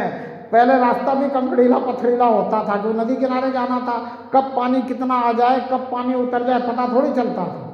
उस कंकड़ीले पथरीले रास्ते को भी देखते हुए जाती है, और एक सूक्ष्म ध्यान घड़े पे रहता है कि घड़ा ना गिर जाए। एक सूक्ष्म ध्यान घड़े पे रहता है कि घड़ा ना गिर जाए, कमर पे भी घड़ा लगा है ये भी ना गिरे, और बातचीत करते हुए चली जाती है। फिर आते हुए भी पानी भर के घड़ों में, कमर पे भी भरा हुआ पानी, कभी गिरता है क्या? उन माताओं का कभी बातचीत बंद होती है क्या? पर ध्यान सूक्ष्म लगा हुआ है, बातचीत करते हुए भी वो घड़ा नहीं गिरता। ध्यान बातचीत में। बोले मेरी अवस्था तो ऐसी थी, ऐसे ही तेल पे भी मेरा ध्यान था और मेरा ध्यान सब तरफ था। तो बोला बस संत जी समझ जाओ कि जैसे मैंने आपको कार्य दिया ऐसे ही परमात्मा ने मुझे कार्य दिया है, और इस कार्य को परमात्मा का समझकर मैं चला रहा हूं, और चूंकि परमात्मा का कार्य समझ के इसको चला रहा हूं इसलिए हमेशा ध्यान परमात्मा में रहता है, और हमेशा परमात्मा में ध्यान रहता है। इसलिए जो भी मुझसे हो जाता है, जो लोगों को मेरे शरीर से होता हुआ दिखता है, वो सबसे अच्छा होता है। इसलिए लोग मुझे वैदेही कहते हैं, संत कहते हैं। मैं किसी को धन दे करके अपनी प्रशंसा नहीं करवाता। तो कबीर भी कहते हैं, बोला ध्यान सुमिरन ऐसा होना चाहिए, सुमिरन की सुध यूं करो ज्यों गागर पनिहार, और हौले डोले सूरत में कहत कबीर विचार। बोला सुमिरन की ऐसी सुध होनी चाहिए। ऐसे ही हम सबको ये समझ लेना चाहिए कि ये सारी दुनिया परमात्मा की है। इस दुनिया में एक छोटा सा जो परिवार है ये भी परमात्मा का है, और इस परिवार में मुझे परमात्मा ने जो सेवा दी है वो परमात्मा मुझसे करवा लेगा। मुझे तो सिर्फ परमात्मा से जुड़े रहना है। इसलिए मैंने कल अंत में कहा था कि आपने अभी तक संतों को ये कहते हुए सुना होगा कि खाते भी राम कहो, उठते भी राम कहो, बैठते भी राम कहो, चलते भी राम कहो, सोते भी राम कहो। लेकिन अब मैं आपसे प्रार्थना करता हूँ कि परमात्मा का प्रार्थना करते हुए बाकी सब काम करो। फर्स्ट प्रायोरिटी, पहला जो काम है मेरा वो है परमात्मा की प्रार्थना करना। परमात्मा की प्रार्थना करते हुए बाकी जो कुछ है वो सब कुछ हो जाएगा। क्यों? क्योंकि मैं परमात्मा से जुड़ा हुआ हूँ, परमात्मा से प्रार्थना कर रहा हूँ, तो परमात्मा अपने आप ही इस शरीर रूपी साधन से सब कुछ करवा देगा। कल मैंने कहा था कि परमात्मा को अपने इस शरीर रूपी रथ का सारथी बना दो। ये शरीर रथ है, 10 इंद्रियां इसकी घोड़े हैं, इसलिए इसको दशरथ भी कहते हैं। कल बताया था मैंने कि रामायण का जो एक पात्र है दशरथ, वो ये दशरथ है। पूरी तरह से जो भी रामायण महाभारत है, अगर आध्यात्मिकता से विचार करें तो एक एक जो पात्र हैं वो सब अपने आचार व्यवहार और इस पूरे कर्तव्य पथ से जुड़े हुए पात्र हैं। तो इसके हम अगर परमात्मा को सारथी बना दें, परमात्मा को डोर पकड़ा दें और हम पतंग बन जाए, फिर भजन गाते हैं कि मी पतंग तुझा हाथी धागा, गाते हैं ना, मतलब मी पतंग है तुझा हाथी धागा है। लेकिन क्या वास्तव में मैं पतंग हूं और धागा है इसके हाथ में, ये सोचता है। अगर वास्तव में धागा इसके हाथ में आ जाए और फिर मैं पतंग बन जाऊं, फिर क्या है? फिर तो उड़ान ही उड़ान है। फिर तो कितनी ऊंची उड़ान है कोई समझ नहीं आएगी। कब उड़ान ऊंची हो जाएगी ये समझ नहीं आएगी। कैसे ऊंची हो जाएगी ये समझ नहीं आएगी। और उड़ान ऊंची होने के बाद भी ऊंचे उड़ रहे हैं इसका अभिमान नहीं होगा, अहंकार नहीं होगा। सबसे बड़ी बात कि अगर परमात्मा के हाथ में धागा ना हो, डोर ना हो, और फिर अगर हमारी उड़ान ऊंची हो जाती है और हम ये समझने लग जाते हैं कि मेरे कारण ये उड़ान ऊंची हुई है, मेरे कारण मैं सफल हो गया हूँ, मैंने ऐसे किया इसलिए ऐसा हो गया, इसलिए लोग मुझे मान सम्मान दे रहे हैं, यश दे रहे हैं, तो फिर अहंकार जो है वो घेर लेता है। फिर अहंकार से पतन हो जाता है। 1 लाख पोत 1.25 लाख नाती 30 रावण घर दिया न बाती। कारण क्या है? कारण है अहंकार। राम जी अयोध्या में पहुंचते हैं और माता कौशल्या राम जी से पूछती हैं, बोले रावण को मार दिया राम तूने? बोला नहीं, मैंने रावण को नहीं मारा, रावण के मैं ने उसे मारा। मैंने रावण को नहीं मारा, रावण के मैं ने उसे मारा। ये अहंकार। बोले वो मारा गया, क्यों मारा गया? उसके अहंकार ने मारा। उसके अंदर इतना अहंकार था कि उसने भाई को लात मार दी। और अगर वो उस भाई को अहंकार से लात नहीं मारता, रावण मारा जाता क्या? नहीं मारा जाता। किसी को पता ही नहीं था उसके अलावा राम जी की सेना में कि रावण की नाभि में अमृत कलश है। पता था क्या किसी को? नहीं था। तो बोले रावण को अहंकार ने मारा। और अहंकार क्या है? एक डॉक्टर कहता है ना कि मैं डॉक्टर हूं, तो अहंकार नहीं है। एक इंजीनियर कहता है मैं इंजीनियर हूं, तो अहंकार नहीं है। एक उद्योगपति कहता है मैं उद्योगपति हूं, तो अहंकार नहीं है। एक दुकानदार कहता है मैं दुकानदार हूं, तो अहंकार नहीं है। लेकिन वही अगर ये कहने लग जाए कि मैं सबसे अच्छा डॉक्टर हूं, मेरे से अच्छा कोई इंजीनियर नहीं है, मेरे जैसा कोई उद्योगपति नहीं है, मैं बहुत अच्छा दुकानदार हूं, तो ये अहंकार है। मैं अच्छा हूं,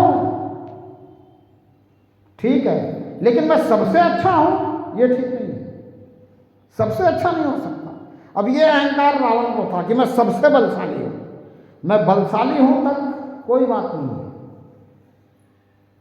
लेकिन मैं सबसे बलशाली हूं, ये अहंकार होता है।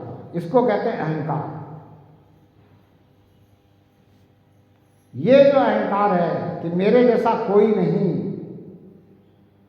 ये अहंकार अगर आ जाए तो फिर आदमी का पतन होना, विनाश होना शुरू हो जाता है। और अगर अहंकार से बचना है तो क्या करना है? तो बोला मी पतंग तुझा आती धागा, डोर पकड़ा के रखनी है। अब डोर परमात्मा ने पकड़ रखी हो, परमात्मा के हाथ में डोर हो, उस पतंग को कोई काट सकता है क्या? क्यों काटेगा? परमात्मा का कोई दुश्मन ही नहीं है। वे दोस्त की पतंग कोई काटता नहीं है, सब परमात्मा के प्रेमी हैं, सब परमात्मा के दोस्त हैं। परमात्मा की लड़ाई किसी से हुई नहीं है, कभी होगी नहीं, होनी भी नहीं है। कौन काटेगा? कोई काटने वाला है ही नहीं। तो इसलिए अपना धागा, अपना डोर परमात्मा के हाथ में पकड़ा दिए तो ऊंची उड़ान संभव हो सकती है, और कटने का भी डर नहीं, गिरने का भी डर नहीं। इसलिए क्या करना है? जीवन में थोड़ा सा बदलाव लाना है। कैसा बदलाव लाना है? तो आज तक हम क्या करते थे? काम करते करते परमात्मा को याद करते थे, उसमें से समय निकाल करके परमात्मा के लिए कुछ करते थे। अब क्या करना है? अब परमात्मा को याद करने को प्रायोरिटी देनी है। परमात्मा को याद करना ही मेरा मूल कार्य है, ये समझना है। और परमात्मा को याद करते हुए, परमात्मा से प्रार्थना करते हुए बाकी सारे कार्य करते रहे। बस इतना सा बदलाव। अगर इतना सा बदलाव आ गया तो जीवन सुखमय हो जाएगा, आनंदमय हो जाएगा। कोई मानसिक दुख नहीं रहेगा, कोई शारीरिक दुख नहीं रहेगा, दैहिक, दैविक, भौतिक ताप नहीं रहेगा, एक भी नहीं रहेगा, सब कुछ धीरे धीरे खत्म हो जाएगा। और रहेगा भी तो दूसरों को दिखेगा, खुद को नहीं दिखेगा। कोई गरीब आदमी है, वो आपको दिखेगा कि गरीब है, लेकिन उसको जाके पूछो कि भाई तू तो बहुत गरीब है, तुझे दुख होगा, बोला नहीं मुझे कोई दुख नहीं है, मेरी जरूरत पूरी हो रही है, मैं तो आनंद में हूं। एक व्यक्ति सड़क के किनारे पेड़ के नीचे बिना वस्त्रों के निर्वस्त्र बैठा हुआ है।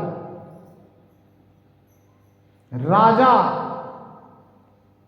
उसको जाकर के कहता ये ले कमीज कपड़े पहन ले।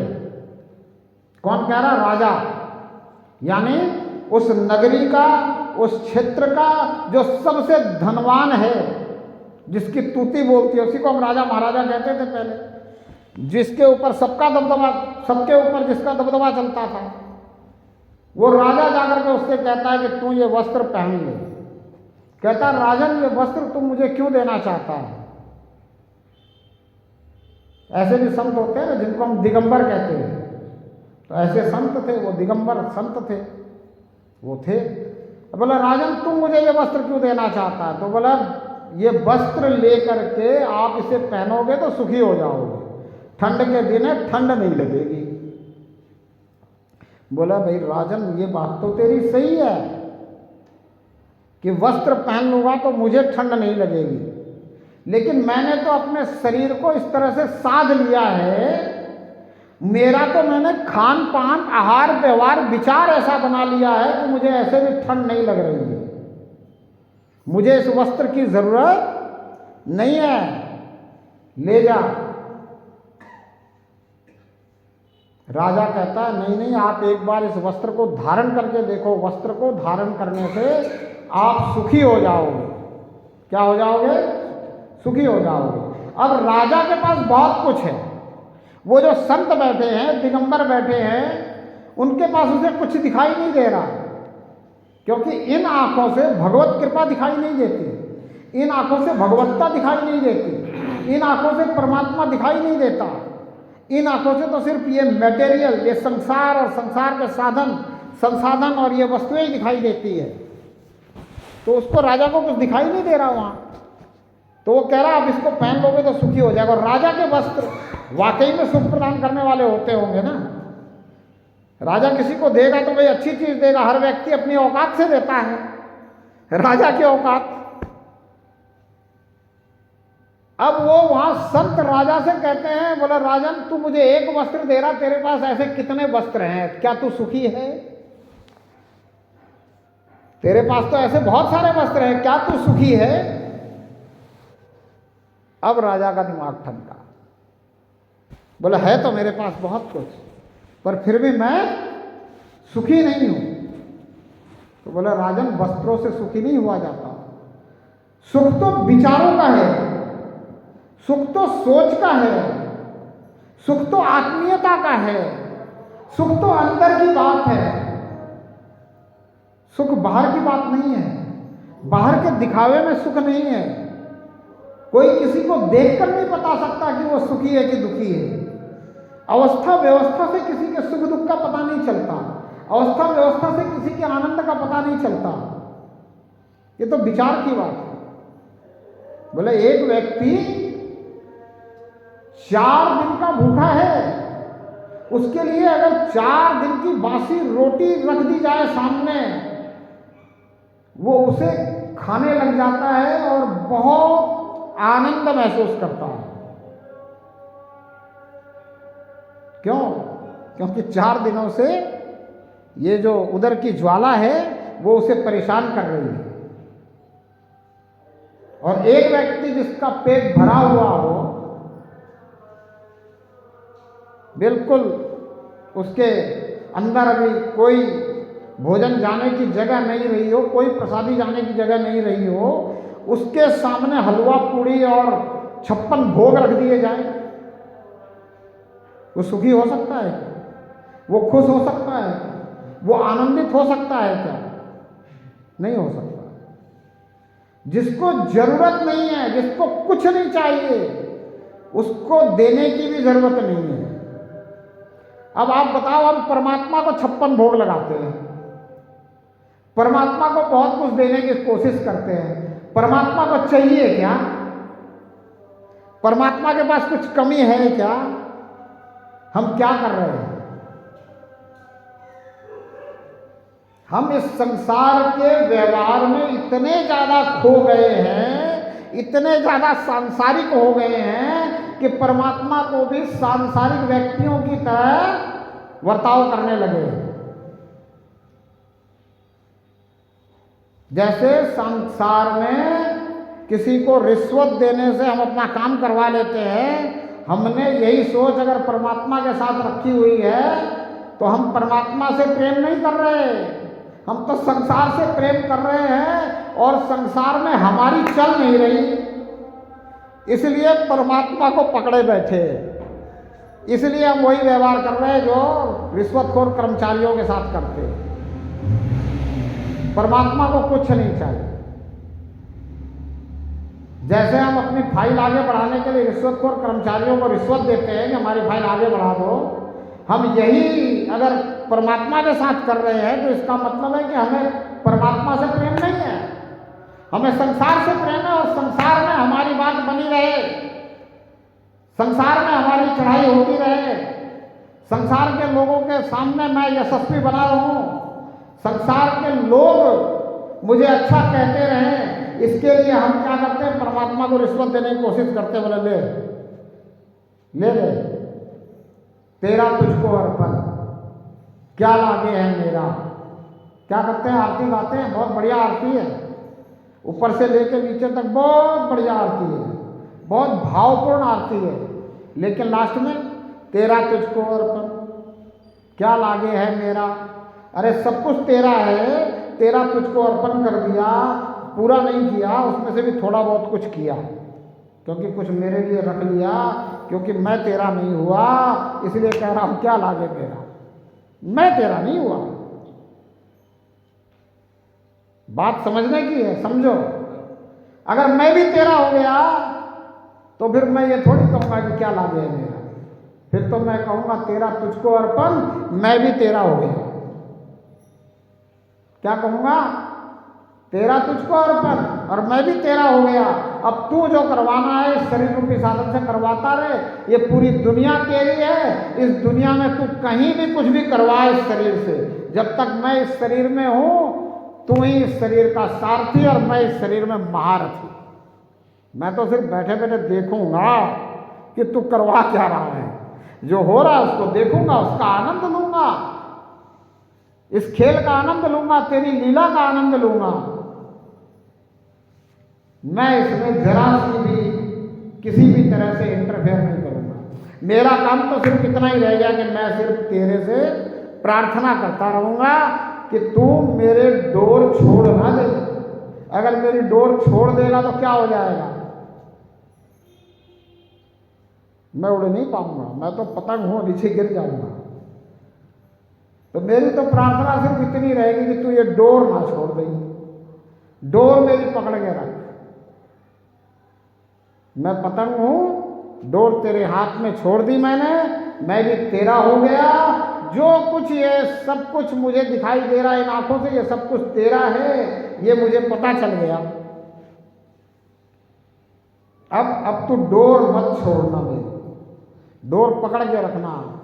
डोर तेरे हाथ में रहेगी तो फिर मेरी ऊंचाइयों में कोई कमी नहीं, और अगर डोर तूने छोड़ दी तो गड़बड़ है। इसलिए सिर्फ प्रार्थना करना ही मेरा कर्म रह गया, और प्रार्थना करते हुए इस शरीर से जो कुछ भी होता रहेगा उसको मैं देखता रहूंगा। अब देखने के लिए मेरे पास निगाह नहीं है, यहाँ तो मोतियाबिंद हो रखा है नियरे सूझत नहीं धृग धृग ऐसो झिर, कहे तुलसी संसार को हुआ मोतियाबिंद। सबको मोतियाबिंद हो रखा है। इलाज कोई कोई करवा ले तो करवा ले, इलाज परमात्मा कर सकता है। तो अब ये इलाज कर दे, मुझ आत्मा को आत्मिक दृष्टि दे दे, मेरा मोतियाबिंद हटा दे, ताकि मैं बिना लेकिन किंतु परंतु किए बगैर तुझे निहारता रहूं और तेरे द्वारा जो कुछ भी कराया जा रहा है इसे देखता रहूं। बस यही बात, इतनी सी बात ही तो समझनी है। अब इतनी सी बात समझने के लिए कितने भी शास्त्र पढ़ लो, कितने भी ग्रंथ पढ़ लो, रामायण पढ़ लो, गीता पढ़ लो, महाभारत पढ़ लो, सबका सार यही है कि भाई संसार में दो तरह से जी सकते हो। एक तो संसार का बन के जियो, एक परमात्मा का बन के जियो। संसार का बन के जियोगे तो जैसा कर्म करोगे वैसा फल देगा भगवान। परमात्मा के बन के जियोगे तो जो करवाना है परमात्मा ही करवा लेगा, तुम करता रहोगे ही नहीं, तुम्हें कर्म का फल भोगना ही नहीं, तुम अकर्ता हो जाओगे। तो इसलिए अकर्तापन के भाव में आ जाओ, परमात्मा से प्रार्थना करो कि मुझे कुछ नहीं करना, मैं कुछ कर ही नहीं सकता, मैं क्या कर सकता हूं, मैं तो बहुत सारे चीजों के अधीन हूं, काम, क्रोध, लोभ, मोह, अहंकार, ये इतनी इंद्रियां, और इन पांचों के भी 5-5 विभाग हैं, 5 पचीसी जिनको कहते हैं। मैं इनके सबके अधीन हूं, बुद्धि के अधीन हूं, मन के अधीन, चित्त के अधीन। अधीनता में मैं क्या कर सकता हूं? मन जैसे चलाए वैसे चल सकता हूँ, बुद्धि जैसे चलाए वैसे चल सकता हूँ, और मन इंद्रियों का राजा है, इंद्रियों की तरफ चलाएगा, जैसी इंद्रियां जैसे चलाएगी वैसे ये शरीर चलने लग जाएगा, और शरीर में मैं हूं इसलिए मैं भी चल दूंगा। लेकिन अब मैं कुछ नहीं कर सकता, मैं करने वाला नहीं बनूं, अकर्तापन के भाव में आ जाऊं कि मैं करता ही नहीं हूं, तू करवा ले इस शरीर रूपी साधन से, सारथी तू बन जा।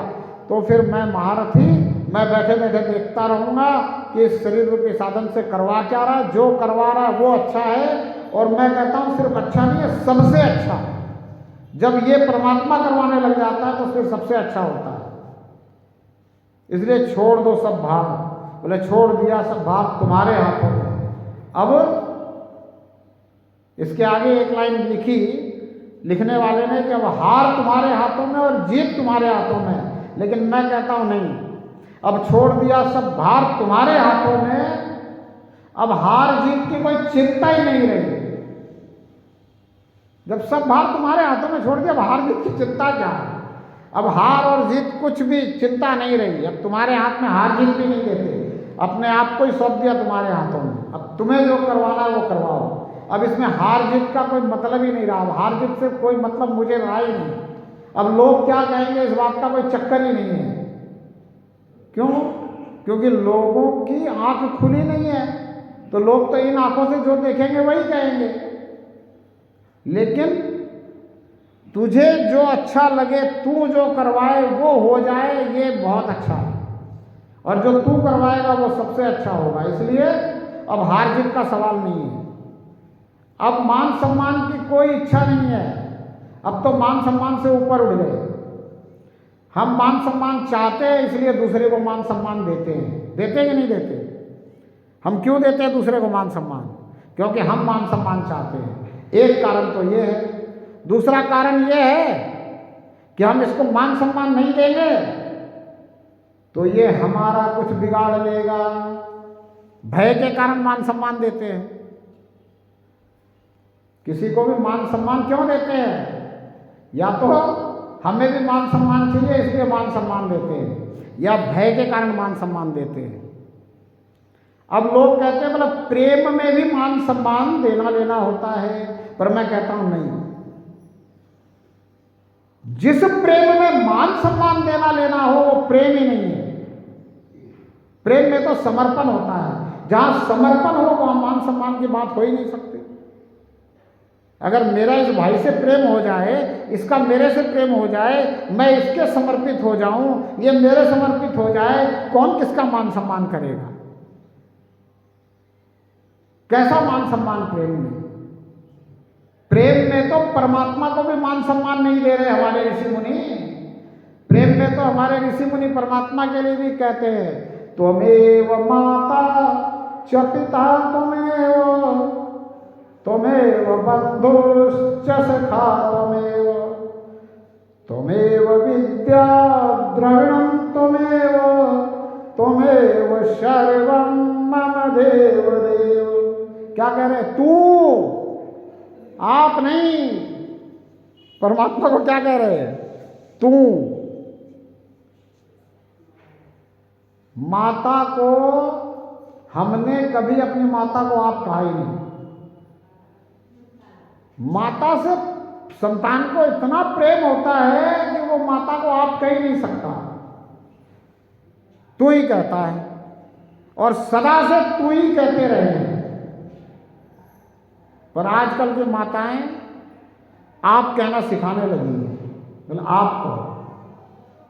अब ये आपके चक्कर में प्रेम खत्म हो रहा है, इस आपके चक्कर में प्रेम खत्म हो रहा है। जब हम कहते हैं ना माँ तू ऐसे, माँ तू वैसे, माँ तू ये दे दे, माँ तू ये ले ले, बड़ा प्रेम झलकता है। झलकता है कि नहीं झलकता है? आप लोग सोचो, आपने इतनी उम्र बिताई है, आपने अपनी माता को कभी आप नहीं कहा होगा बचपन में, क्या पता आप समझ आने के बाद कहने लग जाओ, लेकिन बचपन में तू, लोग कहते हैं तू तड़ाक की भाषा बोलता है। अच्छा नहीं, हमारे ऋषि मुनि तो परमात्मा को तू बोल रहे हैं, कोई मान सम्मान नहीं। कहीं ऐसा नहीं कहते कि हे प्रभु आप ही तो माता हो, आप ही तो पिता हो, आप ही तो सखा हो, आप ही तो बंधु हो, आप ही तो विद्या हो, आप ही तो द्रव्य हो, आप ही तो सब कुछ। ऐसा नहीं, तुमेव माता, तू ही माता है, तू ही पिता है, तू ही सखा है, तू ही बंधु है, तू ही विद्या है, तू ही द्रव्य है, तू ही मेरा सब कुछ है। अब सब कुछ में सब आ गए, गुरु भी तू ही है, सब कुछ में गुरु भी आ गया। तो ये बड़ी प्रेम की भाषा है तू। और आपस में जब दो मित्र प्रेम करते हैं तो भी तू तू बोलते, नहीं बोलते क्या? कोई बोलता क्या? आप नहीं बोलता। अगर दो मित्र आपस में बात कर रहे हो और उनमें तू तड़ाक नहीं हो रही हो तो समझ लो प्रेम नहीं है, खाली व्यवहारिक प्रेम है, आत्मिक प्रेम नहीं है, भीतर से प्रेम नहीं है, बाहर का प्रेम है, दिखावा है, छलावा है। अन्यथा तो अगर अंदर का प्रेम होगा तो तू ही निकलेगी। शब्द तू बड़ा मार्मिक शब्द है, बड़ा भावनात्मक शब्द है। और मैं आजकल की माताओं से रिक्वेस्ट करता हूं कि बच्चा अगर तू बोलना शुरू कर दे तो उसे आप बोलना मत सिखाओ, भले ही किसी और के लिए सिखा दो, लेकिन अपने लिए तो बिल्कुल मत सिखाओ। अगर उसने आप बोलना शुरू कर दिया तो वो जो अंदर का प्रेम है, जो हृदय का उद्गार है, जो हार्दिक प्रेम है, वो खत्म हो ही जाना है। उसे तू बोलने दो, उसके अपनी ममता के सागर में जीने दो। उस तू को समझना बहुत आसान है नहीं, लेकिन अगर समझ सको तो इतना आसान है कि बस पूछो मत। अगर अपना बचपन याद कर लोगे, सबसे पहला शब्द क्या सीखा था? मां और फिर तू। सिखाया नहीं किसी ने आप। लेकिन आजकल ये ट्रेंड चल पड़ा है। मैं समझता हूं कि इस ट्रेंड को बदल देना चाहिए अब, और वापस बच्चा जो बोल रहा है उसको वैसे बोलने दो।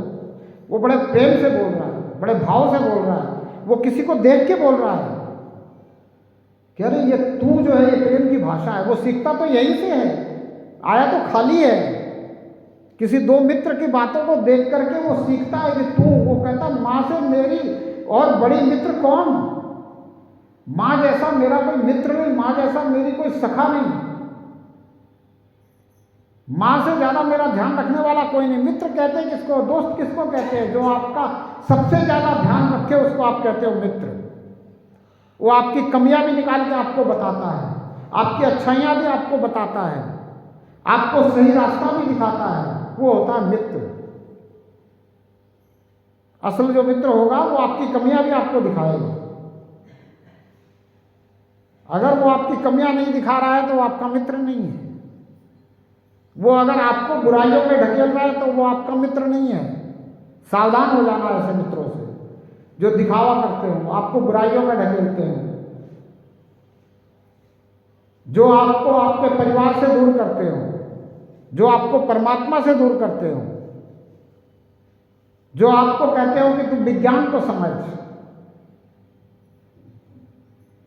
विज्ञान को समझना चाहिए, नहीं समझना चाहिए ऐसा नहीं है, लेकिन विज्ञान भी अभी तक इस बात तक नहीं पहुंचा है कि ये संसार को बनाया किसने या बना कैसे। जहां कुछ नहीं मिला वहां विज्ञान ने भी कह दिया गॉड पार्टिकल, कहता कोई परमात्मीय कण है, कुछ तो है जिससे ये संसार बना है।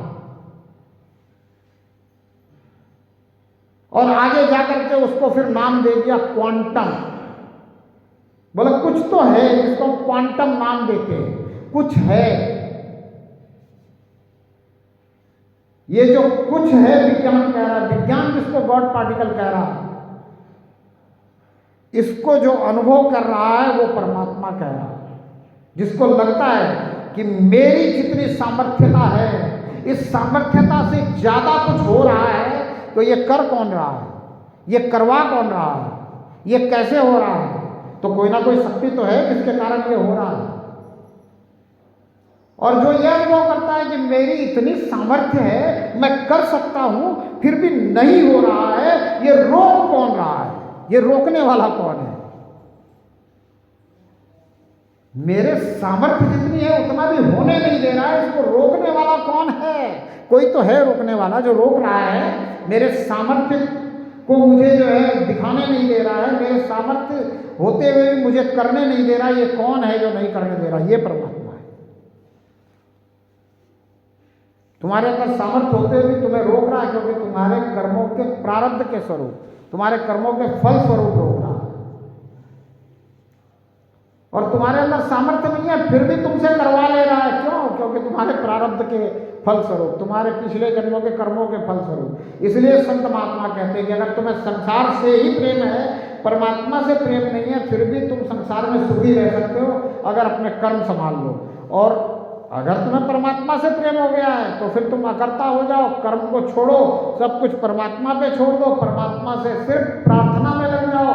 और प्रार्थना करते हुए जो कुछ भी इस शरीर से हो रहा है उसे देखते रहो, ये करवाने वाला करवा रहा और ये करवाता रहेगा। और अगर ये करवाने लग जाए तो सबसे अच्छा होगा। अब किसी ने मुझसे पूछा कि महाराज जी परमात्मा करवा रहा कि मन करवा रहा, ये कैसे पता चलेगा? बोला ये कैसे पता चलेगा? हो सकता है कि मन करवा ले और हम समझते रहे कि परमात्मा करवा रहा है। तो मैंने उससे कहा कि अगर तेरे अंदर ये विचार आ गया ना तो समझ लेना कि मन ही करवा रहा है। क्योंकि जब तक तू परमात्मा से प्रार्थना में लगा रहेगा, परमात्मा से जुड़ा रहेगा, परमात्मा के प्रति पूरी तरह से समर्पित रहेगा, ये विचार ही तेरे अंदर नहीं आएगा कि मन कुछ मेरा करवा सकता है मुझसे। नहीं करवा सकता। अब तो जो कुछ करवाएगा वो परमात्मा करवाएगा, बस भाव हो जाना चाहिए। परमात्मा क्या देखता है? भाव देखता है। कुछ लोग कहते हैं बोला परमात्मा भाव का भूखा है। मैं कहा परमात्मा भूखा होगा नहीं। ऐसी गलत बात मत करो कि परमात्मा भूखा है। परमात्मा किसी चीज का भूखा नहीं है। आपसे परमात्मा कुछ नहीं चाहता। कुछ लोग कहते हैं बोला परमात्मा को अपना अहंकार चढ़ा दो। परमात्मा को अहंकार चढ़ाना होता तो परमात्मा ने दिया क्यों होता? परमात्मा ने तो दिया है, कहीं और से लाए हो क्या? कहीं और से मिला है क्या? कुछ भी कहीं और से नहीं मिला है, सब कुछ परमात्मा ने दिया। इसलिए परमात्मा पर चढ़ाना कुछ नहीं है, खुद चढ़ना है। स्वयं परमात्मा के समर्पित हो जाओ, स्वयं परमात्मा के शरणागत हो जाओ, स्वयं को समर्पित करो, अहंकार को नहीं, किसी चीज को नहीं, किसी वस्तु का परमात्मा भूखा नहीं है। परमात्मा सिर्फ भाव देखता है और भाव से खुद को समर्पित कर दो। अब ये कहने लग जाओ कि तेरा तुझको अर्पण, मैं भी तेरा हो गया, फिर देखो बात बन जाएगी। लेकिन जब तक ये भाव नहीं जागते तब तक बात नहीं बनती। और कुछ भी परमात्मा को देने की, चढ़ाने की, करने की कोई जरूरत नहीं है। हर चीज परमात्मा की है, चढ़ी हुई है। एक फूल हम तोड़ लेते हैं पौधे से और अर्पण करते हैं, क्या उस फूल में जो पौधे में चढ़ा हुआ था वहां परमात्मा नहीं है? क्या परमात्मा उस फूल की सुगंध वहां नहीं ले रहा है? हमारे विचार में ये बात समझ में नहीं आई कि परमात्मा तो सब जगह है, परमात्मा तो फूल का आनंद वहां भी ले रहा है, परमात्मा ने तो वो फूल खिलाया ही है। एक पौधे में फूल भी है और कांटा भी है, दोनों परमात्मा ने तो खिलाए हैं। हम फूल को तोड़ करके परमात्मा को चढ़ा देते हैं। क्या कांटे परमात्मा को प्रिय नहीं है क्या? कांटे और फूल दोनों तो परमात्मा ने खिलाए हैं ना उस पौधे पे। परमात्मा है वहां सब जगह, परमात्मा सब कुछ कर रहा है। इसलिए मैं कहता हूं कुछ भी परमात्मा को चढ़ाने की जरूरत नहीं है, तुम खुद चढ़ो। जब तक तुम खुद नहीं चढ़ोगे बात नहीं बनेगी। तुम खुद नहीं चढ़ोगे, परमात्मा को किसी भी तरह से प्रसन्न कर लोगे तो तुम स्वयं राक्षस ही बनोगे। रावण अगर खुद चढ़ जाता राक्षस नहीं बनता।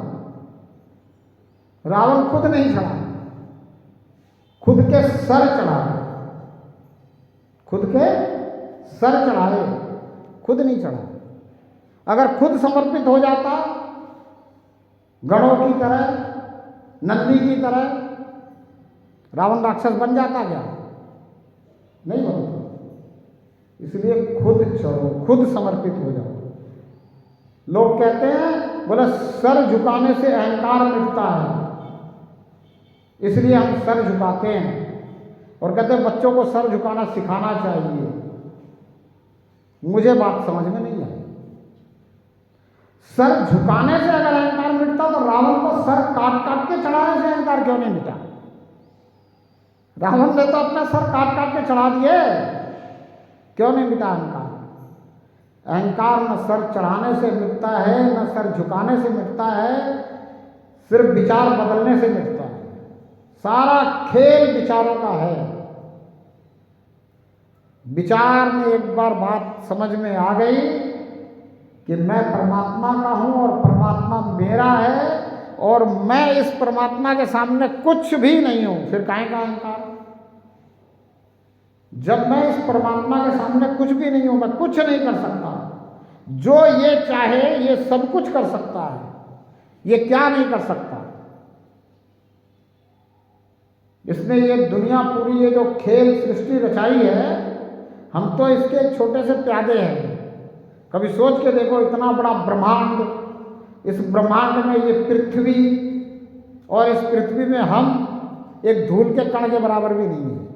देखने जाओ तो बहुत सारी वीडियो जैसी बनाई हुई है, लोग देखते हैं, उसको दिखाते हैं कि देखो ये क्या एक बिंदु दिखाई दे रहा है, इस बिंदु को बड़ा करते चले गए तो फिर क्या बना? बोला धरती बनी। धरती को और थोड़ा बढ़ाते चले गए तो क्या बना? बोला भारत देश। भारत देश को फिर बढ़ाते चले गए तो एक राज्य, राज्य का शहर, शहर का गांव, गांव का मोहल्ला, घर, परिवार, फिर उसमें एक आदमी। क्या है? कुछ नहीं है। किस चीज का अहंकार है? क्यों अहंकार करना है? तो बोले अहंकार को मिटा देना, मिटेगा भी नहीं। जो चीज परमात्मा ने दे दी उसे हम खत्म कर सकते हैं, ऐसी हमारी लायकियत नहीं है। अगर ऐसी लायकियत होती तो फिर बात ही क्या थी?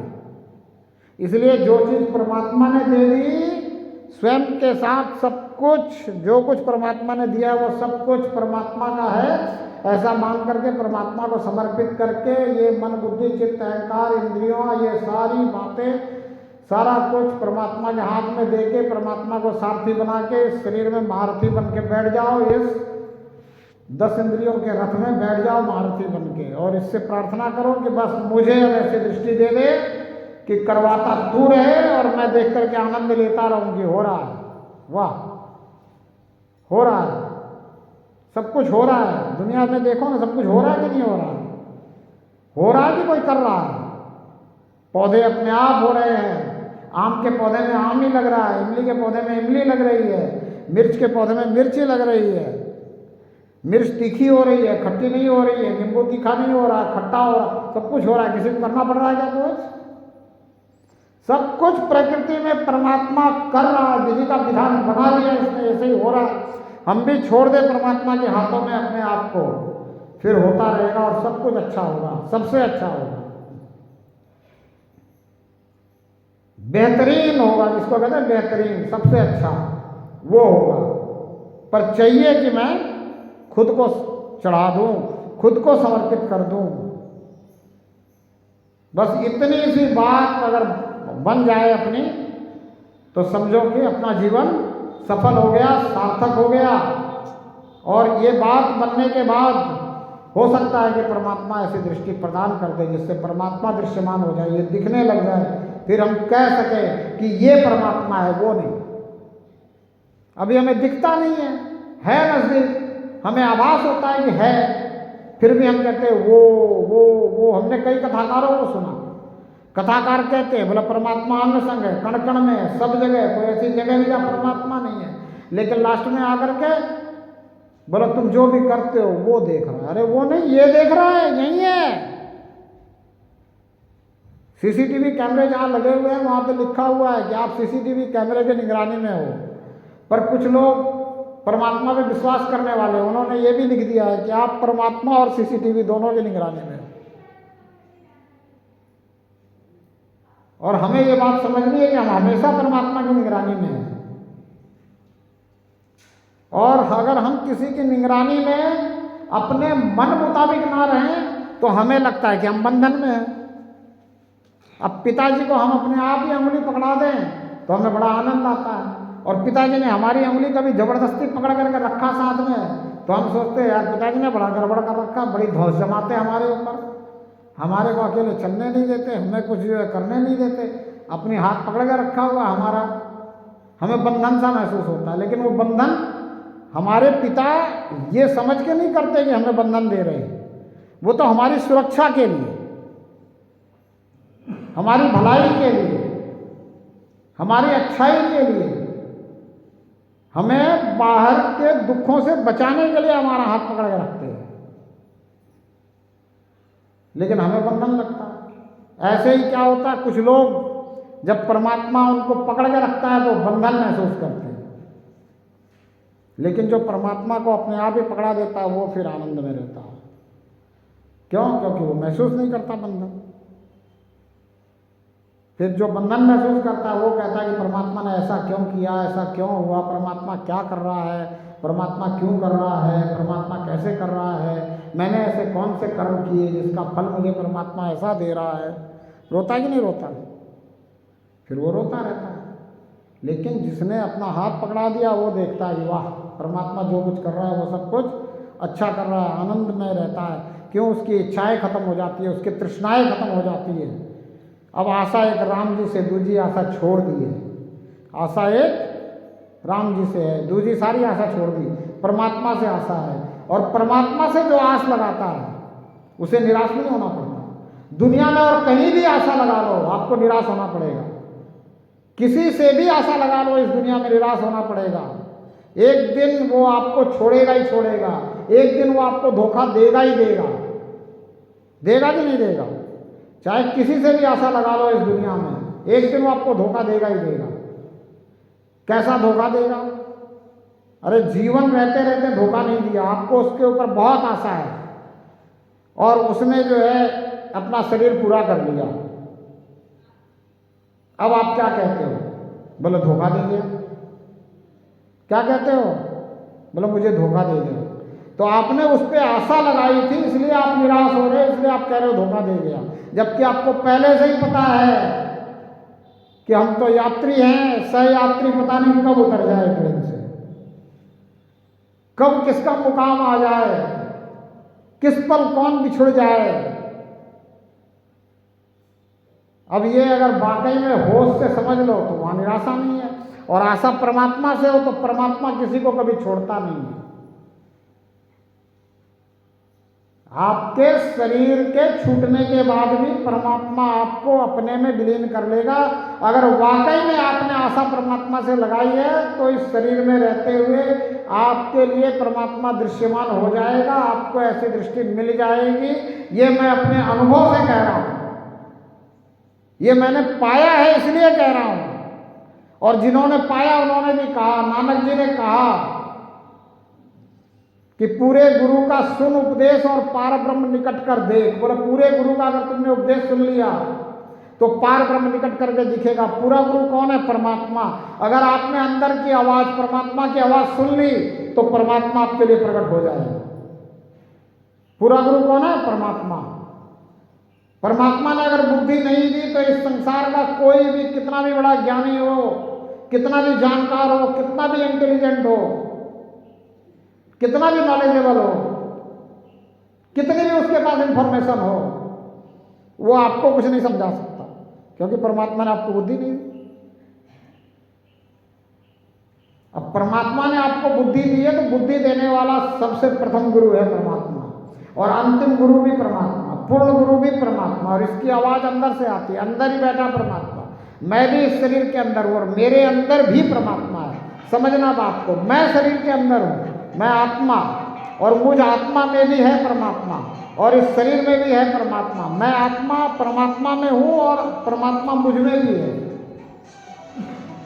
जैसे घटाकाश कहते हैं ना, बोला घट में भी आकाश है और आकाश में ही घट है, तो ऐसी अवस्था है हमारी। इसलिए अंदर की आवाज, इसको संत प्रज्ञा भी कहते हैं, ज्ञान चक्षु भी कहते हैं। बोले ज्ञान चक्षु खुल जाता है, प्रज्ञा जागृत हो जाती है। तो ये जो है अंदर की आवाज, अगर आप इसको सुनने लग जाओ, इसको गुरु बना लो तो ये दिखता है। इससे प्रेम करने लग जाओ तो ये दिखने लग जाता है।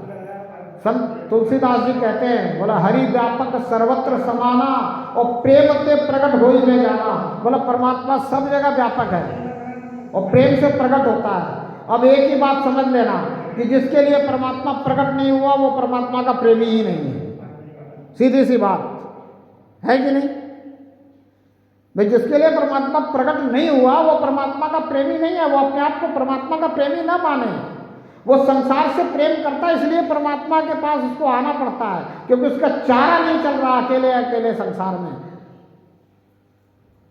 और संसार से प्रेम के कारण वो परमात्मा से जुड़ा हुआ है। वो सांसारिक चीजें चाहता है, सांसारिक संसाधन चाहता है, संसार में यश चाहता है, संसार के लोगों का प्रेम चाहता है, परमात्मा का प्रेम नहीं चाहता है। परमात्मा से चाहता है कि परमात्मा तू ऐसी कृपा कर कि ये संसार के लोग मुझसे प्रेम कर ले, इसलिए परमात्मा से प्रेम कर रहा है। परमात्मा का वाकई में प्रेमी नहीं है। अगर वाकई में परमात्मा का प्रेमी है तो फिर परमात्मा प्रकट हो ही जाएगा। जिन प्रेम कियो तिन प्रभु पाए। जिसने परमात्मा से प्रेम किया उसने परमात्मा को जाना, समझा, पहचाना। मैं कल भी कहा था कि प्राप्तस्य प्राप्तम, शास्त्रों में लिखा है कि जो प्राप्त है इसको भी प्राप्त कर लेना, यानी परमात्मा यहाँ है और इसको पहचान लेना। ये प्रेम की बात है। गोपियां कहती है उद्धव तू नहीं जानता प्रेम की बात को, हमें ज्ञानवान मत दे, हम तो प्रेम करते हैं परमात्मा से, और हमारे लिए तो हमारे प्रेम में परमात्मा यही प्रकट है। तुझे कृष्ण वहां दिखता होगा, तेरे लिए होगा वहां कृष्ण। तू हमें ज्ञान सिखाने मत आ, हम तो सिर्फ प्रेम करते हैं परमात्मा से। ये तो प्रेम की बात है उद्धव, तो ये तो प्रेम की बात है। प्रेम है अगर परमात्मा से तो हम गोपी हैं परमात्मा के, और परमात्मा हमारे लिए हमेशा मौजूद है, हर समय मौजूद है, हर घड़ी मौजूद है। परमात्मा हमारे साथ ही है।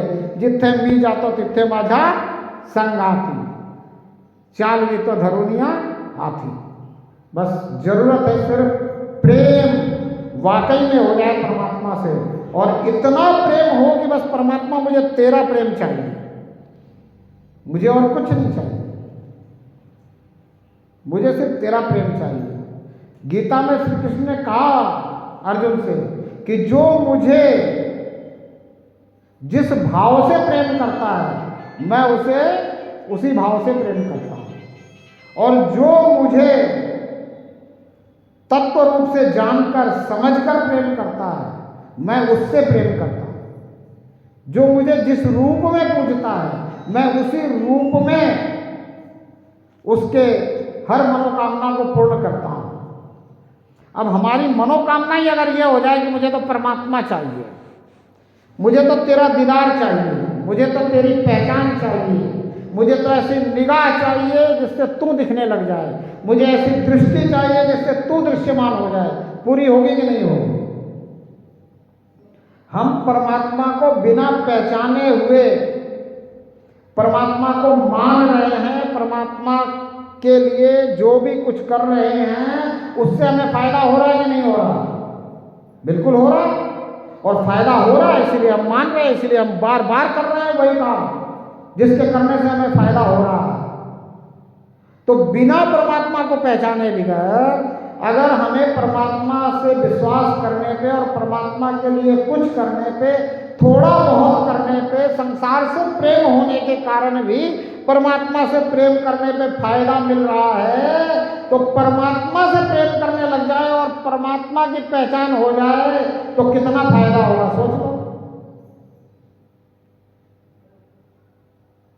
फिर तो ऐसा फायदा होगा कि ना कोई कायदा रहेगा, ना कोई नियम रहेगा, कुछ नहीं रहेगा, सिर्फ आनंद ही आनंद रहेगा। और ये जीवन जिस कारण से मिला है, बोला परमात्मा को पाने के लिए जीवन मिला है, परमात्मा से मिलने के लिए जीवन मिला है, जीवन सफल हो जाएगा, सार्थक हो जाएगा, परमात्मा की पहचान मिल जाएगी। परमात्मा अगर मेरे लिए दृश्यमान हो गया तो अब मेरे जीवन में क्या काम बाकी रहा? कुछ नहीं बाकी रहा। जीवन मेरा सफल, मेरा सार्थक। अब तो जो भी कुछ परमात्मा करवा रहा है वो अगर हो रहा है और अच्छा हो रहा है या सबसे अच्छा हो रहा है तो ये समझो कि परमात्मा की बहुत बड़ी कृपा है और ये तो बोनस मिल रहा है। काम तो अपना पूरा हो गया, परमात्मा की कृपा हो गई, दृष्टि ऐसी मिल गई जिससे ये दृश्यमान हो गया, ये दिख रहा है, यही है, बात समझ में आ गई, अंदर की आंखें खुल गई, ज्ञान चक्षु खुल गया, प्रज्ञा चक्षु ने ये मान लिया कि ये परमात्मा है, यहाँ है, यही है, ये इससे शक्ति वाला और कोई नहीं है, ये सर्वशक्तिमान है, हरि व्यापक सर्वत्र समाना, ये समान रूप से सब जगह व्याप्त है और प्रेम से प्रकट हो रहा है। प्रेम ते प्रकट हो ही मैं जाना। तुलसी कहते हैं मैंने प्रेम किया, मेरे लिए प्रकट हो गया। मैं कहता हूं मैंने प्रेम किया, मुझे दिख रहा है। आप भी प्रेम करो और कुछ नहीं करना है। किसी को गुरु बनाने की जरूरत नहीं, किसी बीच वाले की जरूरत नहीं, किसी आत्मा और परमात्मा के बीच में किसी एजेंट की जरूरत नहीं, परमात्मा को कुछ और चढ़ाने की जरूरत नहीं, स्वयं को चढ़ा दो। बाकी तो सब कुछ परमात्मा का ही है। परमात्मा कुछ यहां से न ले रहा है न कुछ कर रहा है, परमात्मा सब कुछ दे रहा है और जिस दिन लेना चाहेगा उस दिन पूरी सृष्टि समेट लेगा। समेट लेगा कि नहीं समेट लेगा? जिस दिन परमात्मा समेटना चाहेगा अपनी पूरी सृष्टि समेट लेगा। तो हम कौन होते चढ़ाने वाले? है क्या हमारा यहाँ पे? ये तो हमें मिला है इस्तेमाल करने के लिए शरीर, और शरीर के लिए इस्तेमाल करने के लिए सारा सामान। ये शरीर मिला है हमें इस्तेमाल करने के लिए, और इस शरीर के लिए इस्तेमाल करने के लिए सारा सामान मिला है। अब जिसको जितना मिला है उसको उतने में आनंदित होकर के उसका सदुपयोग करना चाहिए और सच्चा ईमानदारी से प्रयास कर लो। अगर और चाहिए मिलेगा। तुलसी ने कहा है कि सकल पदार्थ है जग माही, कर्महीन नर पावत नाही। बोला दुनिया में सब कुछ है, सकल पदार्थ है जग माही, कर्महीन नर पावत नहीं। जो आदमी कर्म नहीं करेगा, जो नर कर्म नहीं करेगा, मनुष्य बन करके भी अकर्मण्यता धारण कर लेगा। देखो अकर्मण्यता और अकर्तापन में दो अंतर है दोनों में।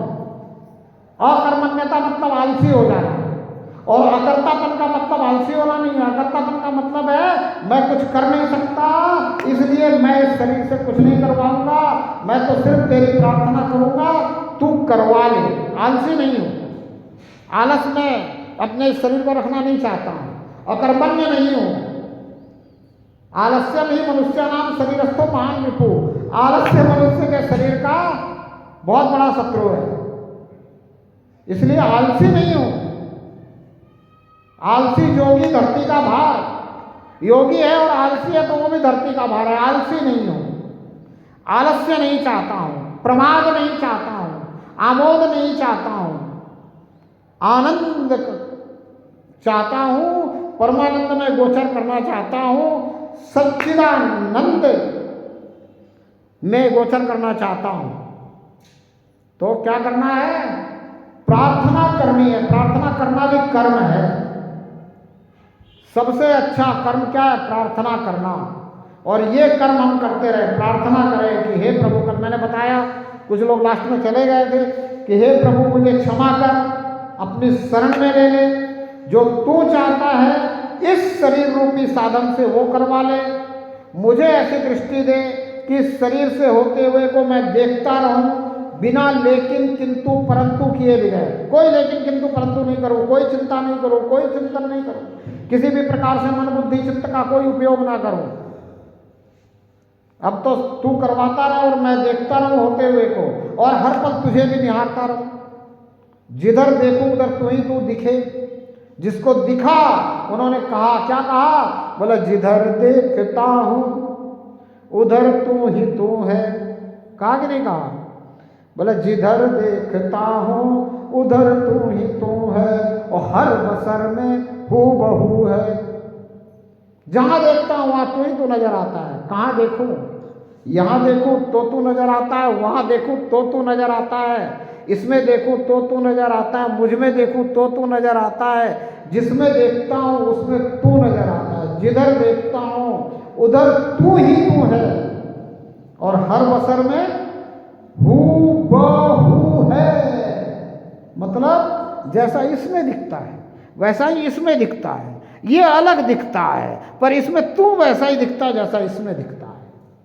वो जवान दिखता है, वो बूढ़ा दिखता है, वो बच्चा दिखता है, पर तू बच्चे में भी वैसा ही दिखता है जैसा जवान में दिखता है। तू जवान में वैसा ही दिखता है जैसा बूढ़े में दिखता है। तू इस नहीं चलने वाले इस खंबे में भी वैसा ही दिखता है जैसा चलने फिरने वाले जीवों में दिखता है। तू भैंस में भी वैसा ही दिखता है, गाय में भी वैसा ही दिखता है। तू सब में एक जैसा दिखता है। तू चींटी में भी वैसा ही दिखता है, तू हाथी में भी वैसा ही दिखता है। चींटी बहुत छोटी दिखती है, हाथी बहुत बड़ा दिखता है। बोले जिधर देखता हूं उधर तू ही तू है, और हर बसर में, बसर अलग अलग दिखता है। हाथी अलग दिखता है, घोड़ा अलग दिखता है, शेर अलग दिखता है, ये भवन अलग दिखता है, मंदिर का गुंबद अलग दिखता है, पर जहां मेरी नजर जाती तू तो वैसे का वैसा ही दिखता है। जैसा यहां दिखता है वैसा ही वहां दिखता है। यहां से वहां तक तू भरपूर है। मुझ में भी तू है और इसमें भी तू है। कहने वाले ने कहा मुझ में भी राम है, तुझ में भी राम है, तेरे और मेरे बीच में राम ही राम है। कहा कि नहीं कहा? जिसने जाना, समझा, पहचाना उसने कहा। और दुनिया के जितने भी शास्त्र हैं, चाहे वो किसी के भी हों, जितने भी एक तथाकथित धर्म है, मैं इनको धर्म नहीं कहता, मैं इनको कहता हूं तथाकथित धर्म। ये धर्म नहीं है, ये तथाकथित धर्म है, अधर्मियों के गैंग हैं। इनकी जितनी भी किताबें हैं वो सब किताबें कहती हैं कि परमात्मा सब जगह। बोलो खुदा हाजिर नाजिर है, खुदा रगे जा से नजदीक है, ये रगे जा है, इससे भी नजदीक खुदा है, और हाजिर नाजिर है। बोला खुदा नजर के सामने हाजिर है, खुदा हाजिर नाजिर है, खुदा रगे जा से नजदीक है। दूसरी एक किताब है वो कहती है God is everywhere, God is only present, God is always present, God is almighty. सब तो एक ही बात कह रहे हैं कि परमात्मा सब जगह है। कोई ऐसी जगह नहीं जहां परमात्मा नहीं। कोई भी पुस्तक उठा के देख लो, दूसरी बात कोई कह ही नहीं सकता। ये एक बात जो सच है ये सब किताबों में लिखनी पड़ी। इसी सच के साथ बाकी कुछ भी और लिख दिया, उसे हमने और हमारे जैसों ने सच मान लिया। यहां गलती होगी। संत कहते हैं बोले सार सार को गही रहे, थोथा दे उड़ाए। बोले जो सार है उसको पकड़ ले। सूप क्या करता है? सूप होता था पहले, आजकल तो होता कि नहीं होता घरों में पता नहीं। सुपली वो क्या करती है? अनाज को अपने अंदर रखती है, भूसे को बाहर निकाल देती है, लेकिन अटकल होनी चाहिए ना, अटकल नहीं होता अनाज भी बाहर जाएगा। उसके लिए क्या युक्ति है, युक्ति आनी चाहिए। तो कबीर कहते साधु ऐसा चाहिए जैसा सूप स्वभाव, सार सार को गही रहे थोथा दे उड़ाए। तो आप भी सार को ग्रहण करो, आप भी साधु हो जाओ, संत हो जाओ। गृहस्थी संत भी होते हैं, सन्यासी भी संत होते हैं। गृहस्थ जीवन और सन्यास जीवन, ये दो तरीका है जीवन जीने का। जो गृहस्थ में रह करके और उस गृहस्थ को आश्रम समझ करके उसमें रह रहा है और परमात्मा का हो करके रहा है, उससे बड़ी कोई बात नहीं। गृहस्थ आश्रम से बड़ा कोई आश्रम नहीं। ये बात मुझे आज समझ में आई, और जब समझ में आई तो मैं बाहर निकल चुका था। तो अब दोबारा जाने की क्या जरूरत है?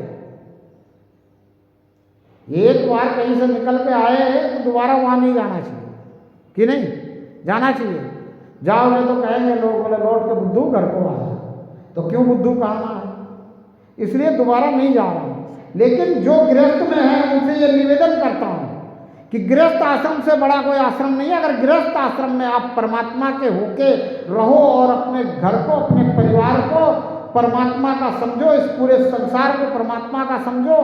पहले परिवार से सेवा करनी शुरू करो, फिर परिवार से आगे बढ़ो, सबकी सेवा करो, बढ़ते बढ़ते राष्ट्र सेवा, राष्ट्र से आगे बढ़ो तो समग्र सृष्टि की सेवा करो।